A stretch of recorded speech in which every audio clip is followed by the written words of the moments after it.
ਨਿੱਘਾ ਸਵਾਗਤ ਜੀ ਆਇਆਂ ਨੂੰ। ਪ੍ਰੋਗਰਾਮ ਗੱਲਾਂ ਤੇ ਗੀਤ ਲੈ ਕੇ ਹਾਜ਼ਰ।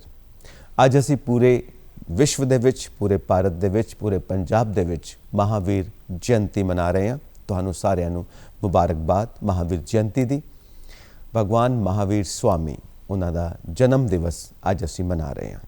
ਸੋ ਇਹਨਾਂ ਦੇ ਜੀਵਨ ਬਾਰੇ, ਜੀਵਨ ਯਾਤਰਾ ਬਾਰੇ, ਗਿਆਨ ਪ੍ਰਾਪਤੀ ਬਾਰੇ, ਸਿੱਖਿਆਵਾਂ ਬਾਰੇ, ਜੈਨ ਧਰਮ ਬਾਰੇ ਹੋਰ ਕੀ ਕੁਝ ਅਸੀਂ ਜਾਣਨਾ ਚਾਹੁੰਦੇ ਹਾਂ, ਉਹ ਸਾਰੀਆਂ ਗੱਲਾਂ ਜੋ ਸਾਡੇ ਮਨ ਵਿੱਚ ਜਿਗਿਆਸਾ ਹੈ, ਸਵਾਲ ਨੇ, ਉਹਨਾਂ ਦੇ ਉੱਤਰ ਦੇਣ ਵਾਸਤੇ ਸਟੂਡੀਓਜ਼ ਦੇ ਵਿੱਚ ਮੌਜੂਦ ਨੇ ਪ੍ਰੋਫੈਸਰ ਸੀਮਾ ਜੈਨ, ਫਾਰਮਰ ਵਾਈਸ ਪ੍ਰਿੰਸੀਪਲ ਤੇ ਹੈਡ ਆਫ ਦ ਡਿਪਾਰਟਮੈਂਟ ਨੇ, ਅੰਗਰੇਜ਼ੀ ਵਿਭਾਗ ਦੇ ਮੁਖੀ ਨੇ।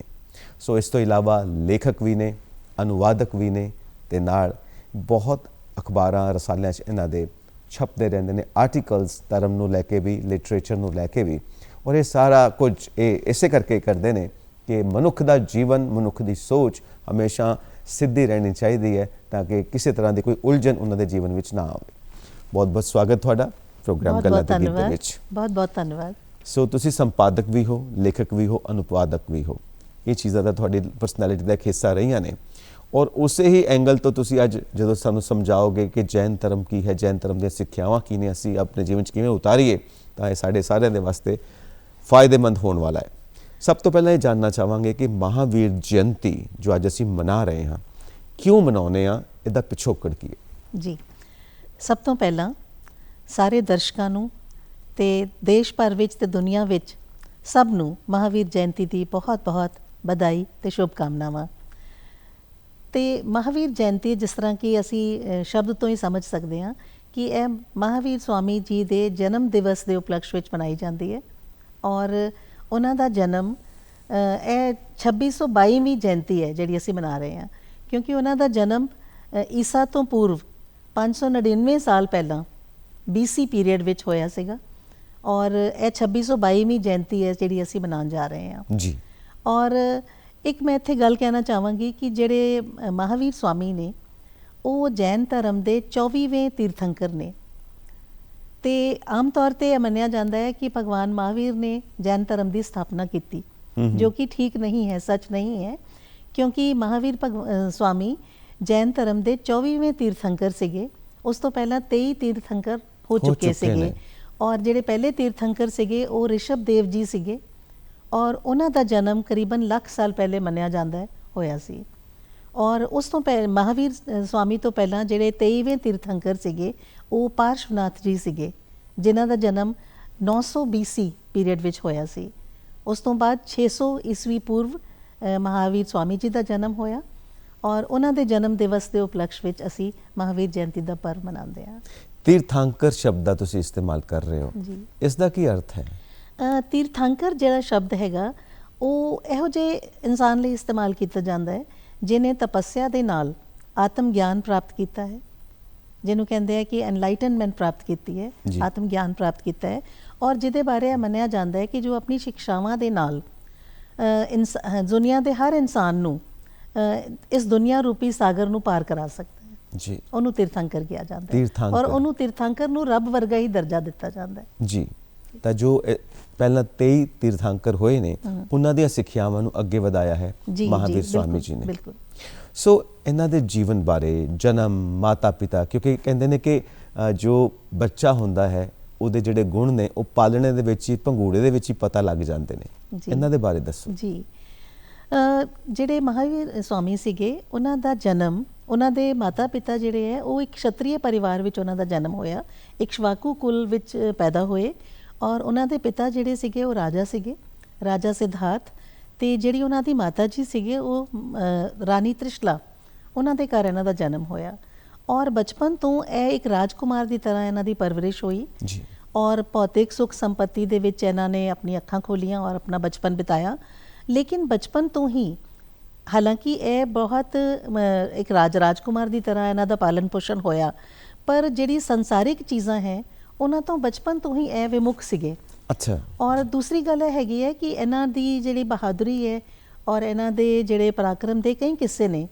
ਇੱਥੇ ਤੱਕ ਕਿ ਇਹਨਾਂ ਦੇ ਜਨਮ ਤੋਂ ਪਹਿਲਾਂ ਵੀ ਇਹ ਕਿਹਾ ਜਾਂਦਾ ਹੈ ਕਿ ਜਿਹੜੇ ਇਹਨਾਂ ਦੇ ਮਾਤਾ ਜੀ ਸੀਗੇ, ਜਦੋਂ ਇਹ ਗਰਭ ਵਿੱਚ ਸੀਗੇ ਤਾਂ ਇਹਨਾਂ ਦੇ ਮਾਤਾ ਜੀ ਨੂੰ 14 ਸੁਪਨ ਆਏ ਜਿਹੜੇ ਬੜੇ ਹੀ ਅਲੱਗ ਤਰ੍ਹਾਂ ਦੇ ਸੀਗੇ। 14 ਸੁਪਨੇ ਆਏ ਜਿਹੜੇ ਬੜੇ ਅਲੱਗ ਤਰ੍ਹਾਂ ਦੇ ਸੀਗੇ, ਔਰ ਉਹਨਾਂ ਸੁਪਨਿਆਂ ਤੋਂ ਹੀ ਇਹ ਅਹਿਸਾਸ ਹੋ ਜਾਂਦਾ ਸੀਗਾ ਕਿ ਜਿਹੜਾ ਆਉਣ ਵਾਲਾ ਬਾਲਕ ਹੈਗਾ ਉਹ ਕੋਈ ਸਾਧਾਰਨ ਬਾਲਕ ਨਹੀਂ ਹੈ, ਬਲਕਿ ਉਹਦੇ ਵਿੱਚ ਕੁਝ ਵਿਸ਼ੇਸ਼ ਗੁਣ ਹੈਗੇ ਜੀ। ਔਰ ਬਚਪਨ ਦੇ ਵਿੱਚ ਇੱਕ ਵਾਰੀ ਇਹਨਾਂ ਨੇ ਆਪਣੇ ਦੋਸਤ ਨੂੰ ਸੱਪ ਤੋਂ ਬਚਾਇਆ, ਰਾਖਸ਼ਸ ਨਾਲ ਲੜਾਈ ਕੀਤੀ, ਤੇ ਇਸ ਤਰ੍ਹਾਂ ਦੀ ਕਹਾਣੀਆਂ ਕਈ ਉਹਨਾਂ ਦੇ ਬਚਪਨ ਦੇ ਬਾਰੇ ਮੰਨੀਆਂ ਜਾਂਦੀਆਂ ਹੈ। ਔਰ ਦੂਸਰਾ ਇਹ ਹੈਗਾ ਕਿ ਇਹਨਾਂ ਦੇ ਜਨਮ ਦੇ ਟਾਈਮ ਇਹਨਾਂ ਦੇ ਪਿਤਾ ਜੀ ਜਿਹੜੇ ਹੈਗੇ ਉਹਨਾਂ ਦੀ ਸਫਲਤਾ ਔਰ ਸਮਰਿੱਧੀ ਜਿਹੜੀ ਹੈ ਉਹਦੇ ਵਿੱਚ ਬਹੁਤ ਵਾਧਾ ਹੋਇਆ ਜੀ। ਇਸ ਕਰਕੇ ਇਹਨਾਂ ਦਾ ਨਾਮ ਵਰਧਮਾਨ ਮਹਾਵੀਰ ਰੱਖਿਆ ਗਿਆ। ਵਰਧਮਾਨ ਦਾ ਮਤਲਬ ਹੈ ਕਿ ਜਿਹੜਾ ਜਿਹਦੇ ਕਰਕੇ ਵਾਧਾ ਹੁੰਦਾ ਹੈ ਉਹਨੂੰ ਵਰਧਮਾਨ ਕਿਹਾ ਜਾਂਦਾ ਹੈ, ਤੇ ਇਹਨਾਂ ਦਾ ਨਾਮ ਵਰਧਮਾਨ ਮਹਾਵੀਰ ਐਸੇ ਪਿੱਛੇ ਰੱਖਿਆ ਗਿਆ ਜੀ। ਸੋ ਤੁਸੀਂ ਇਸ਼ਵਾਕੂ ਵੰਸ਼ ਕਿਹਾ ਹੈ, ਇਸ਼ਵਾਕੂ ਵੰਸ਼ ਦਾ ਤੇ ਭਗਵਾਨ ਰਾਮ ਦੇ ਨਾਲ ਵੀ ਸੰਬੰਧ ਕਿਹਾ ਜਾਂਦਾ ਹੈ। ਜੀ, ਉਸੇ ਕੁਲ ਵਿੱਚ ਇਹਨਾਂ ਦਾ ਜਨਮ ਹੋਇਆ। ਹਾਲਾਂਕਿ ਇਹ ਜਿਹੜਾ ਭਗਵਾਨ ਰਾਮ ਦਾ ਸਮੇਂ ਸਮਝਿਆ ਜਾਂਦਾ ਹੈ, ਉਸ ਤੋਂ ਬਹੁਤ ਪਹਿਲਾਂ ਇਹਨਾਂ ਦਾ ਜਨਮ ਹੋਇਆ ਸੀ ਉਸੇ ਕੁਲ ਵਿੱਚ। ਠੀਕ, ਤੇ ਇਹਨਾਂ ਦੀ ਸਿੱਖਿਆ, ਪਰਿਵਾਰ ਦੇ ਹੋਰ ਲੋਕ, ਉਹ ਮਾਹੌਲ?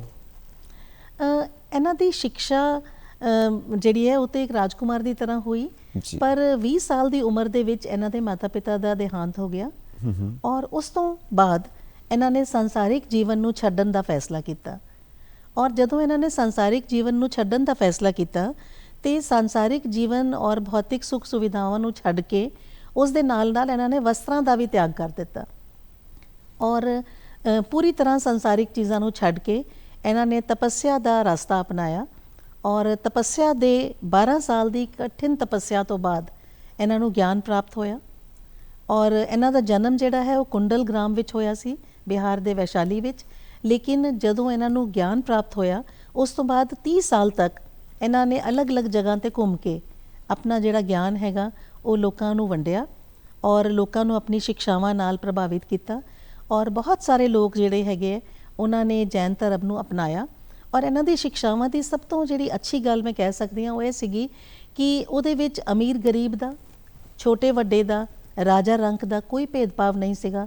ਉਹ ਸਾਰਿਆਂ ਨੂੰ ਸਮਾਨ ਰੂਪ ਦੇ ਨਾਲ ਉਹਨਾਂ ਦੀ ਸਿੱਖਿਆਵਾਂ ਜਿਹੜੀਆਂ ਉਹ ਦਿੱਤੀਆਂ ਜਾਂਦੀਆਂ ਸੀ। ਇੱਥੇ ਇੱਕ ਸਵਾਲ ਪੈਦਾ ਹੁੰਦਾ ਹੈ, ਦਰਸ਼ਕਾਂ ਦੇ ਮਨ ਦੇ ਵਿੱਚ ਵੀ ਸਵਾਲ ਪੈਦਾ ਹੁੰਦਾ ਹੈ ਕਿ ਜਦੋਂ ਉਹਨਾਂ ਨੇ ਸਭ ਕੁਝ ਤਿਆਗ ਦਿੱਤਾ, ਹੁਣ ਉਹ ਚਲੇ ਗਏ ਨੇ ਤਪੱਸਿਆ ਕਰਨ ਵਾਸਤੇ, ਤੇ ਰਾਜਧਾਨੀ ਦਾ ਕੀ ਬਣਿਆ? ਕਿਉਂਕਿ 20 ਸਾਲ ਦੀ ਆਯੂ ਦੇ ਵਿੱਚ ਮਾਤਾ ਪਿਤਾ ਨਹੀਂ ਰਹੇ, ਸੰਸਾਰ ਤੋਂ ਸਵਰਗਵਾਸ ਹੋ ਗਏ।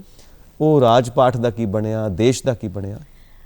ਇਸ ਤਰ੍ਹਾਂ ਹੁੰਦਾ ਹੈ ਕਿ ਜਦੋਂ ਕੋਈ ਬੰਦਾ ਸੰਸਾਰਿਕ ਚੀਜ਼ਾਂ ਤੋਂ ਵਿਮੁਖ ਹੋ ਜਾਂਦਾ ਹੈ ਤੇ ਉਸ ਤੋਂ ਬਾਅਦ ਜਿਹੜਾ ਰਾਜ ਪਾਠ ਹੈਗਾ ਉਹ ਤੇ ਚੱਲਦਾ ਹੀ ਰਹਿਣਾ ਹੈ, ਉਹ ਤੇ ਅੱਗੇ ਵਧਣਾ ਹੀ ਹੈ, ਤੇ ਕੋਈ ਨਾ ਕੋਈ ਉਹਦਾ ਉੱਤਰਾਧਿਕਾਰੀ ਜਿਹੜਾ ਹੈ, ਜੋ ਵੀ ਉਹਦਾ ਨੈਚੁਰਲ ਹੇਅਰ ਹੈ ਉਹਨੂੰ ਪਾਸ ਔਨ ਹੋ ਜਾਂਦੀ ਹੈ।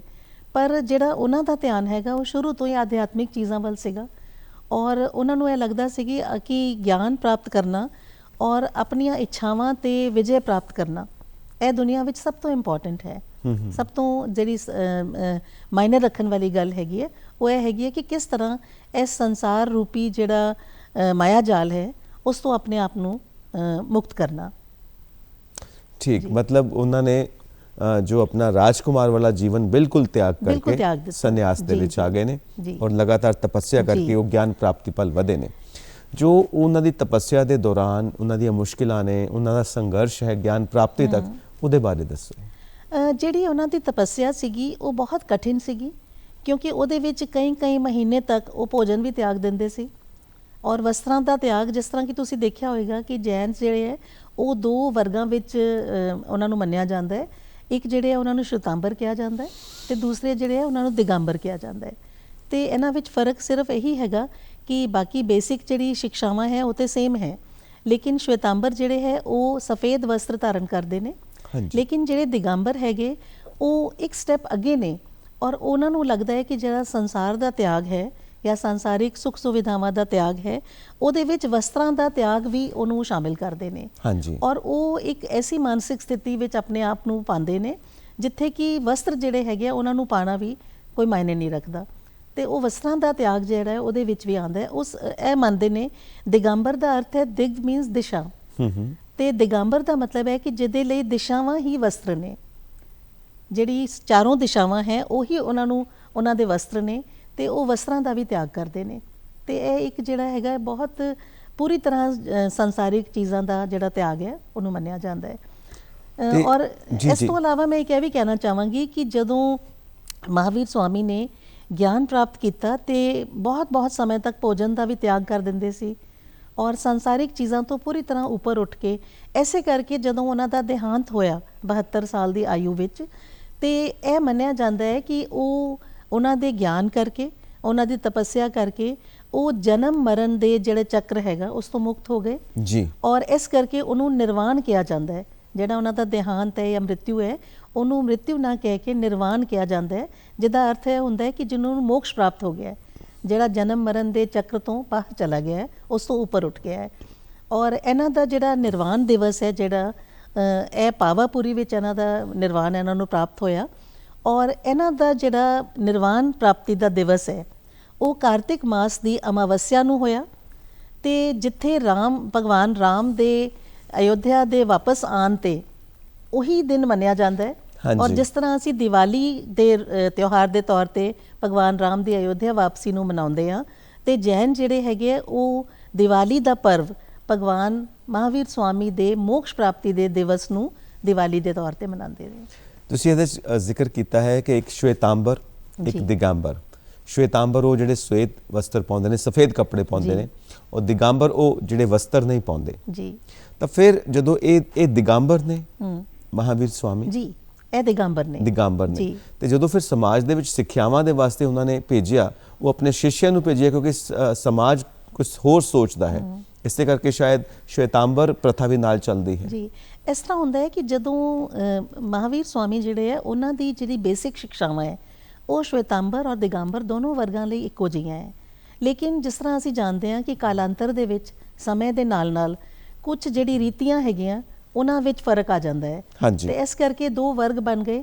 ਕੁਝ ਜਿਹੜੇ ਵਸਤਰ ਧਾਰਨ ਕਰਦੇ ਸੀਗੇ ਔਰ ਕੁਝ ਜਿਹੜੇ ਆ ਉਸੇ ਸੈਕਟ ਨੂੰ ਬਿਲੋਂਗ ਕਰਦੇ ਨੇ, ਜਿਹੜੇ ਮਹਾਵੀਰ ਸਵਾਮੀ ਦੀ ਤਰ੍ਹਾਂ ਵਸਤਰਾਂ ਦਾ ਵੀ ਤਿਆਗ ਕਰਦੇ ਨੇ। ਔਰ ਅੱਜ ਦੇ ਸਮੇਂ ਦੇ ਵਿੱਚ ਵੀ ਇਹ ਦੋਵੇਂ ਪ੍ਰਥਾਵਾਂ ਚੱਲ ਰਹੀਆਂ ਜੀ, ਬਿਲਕੁਲ ਚੱਲ ਰਹੀਆਂ, ਦੋਨੋਂ ਪ੍ਰਥਾਵਾਂ ਚੱਲ ਰਹੀਆਂ। ਤੇ ਫਿਰ ਸਮਾਜ ਦੇ ਵਿੱਚ ਜਿਨ੍ਹਾਂ ਦਾ ਸੰਪਰਕ ਹੁੰਦਾ ਉਹ ਸ਼ਵੇਤਾਂਬਰ ਨੇ ਜੀ।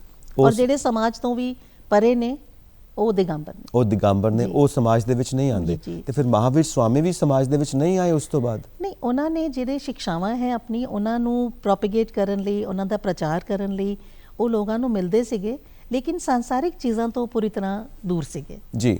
ਤੇ ਫਿਰ ਜੋ ਉਹਨਾਂ ਦੇ ਸ਼ਿਸ਼ ਲੈ ਕੇ ਆਏ ਨੇ ਸਿੱਖਿਆਵਾਂ, ਉਹ ਸਿੱਖਿਆਵਾਂ ਕੀ ਨੇ ਜੋ ਸ਼ਵੇਤਾਂਬਰ ਰੂਪ ਦੇ ਵਿੱਚ ਉਹਨਾਂ ਨੇ ਦਿੱਤੀਆਂ ਨੇ ਜੀ?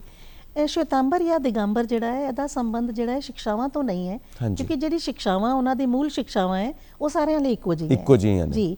ਔਰ ਇਹ ਬੜਾ ਅੱਛਾ ਸਵਾਲ ਹੈ, ਕਿਉਂਕਿ ਮੈਨੂੰ ਲੱਗਦਾ ਹੈ ਕਿ ਸਭ ਤੋਂ ਜ਼ਿਆਦਾ ਜਿਹੜੀ ਇੱਕ ਇੰਪੋਰਟੈਂਟ ਚੀਜ਼ ਹੈ ਕਿਸੇ ਵੀ ਧਰਮ ਦੀ, ਉਹ ਉਹਦੀ ਸਿੱਖਿਆਵਾਂ ਕੀ ਨੇ, ਉਹ ਕੀ ਮਨੁੱਖਤਾ ਨੂੰ ਸਿਖਾਉਂਦਾ ਹੈ, ਉਹ ਚੀਜ਼ ਸਭ ਤੋਂ ਜ਼ਿਆਦਾ ਇੰਪੋਰਟੈਂਟ ਹੁੰਦੀ ਹੈ। ਬਿਲਕੁਲ।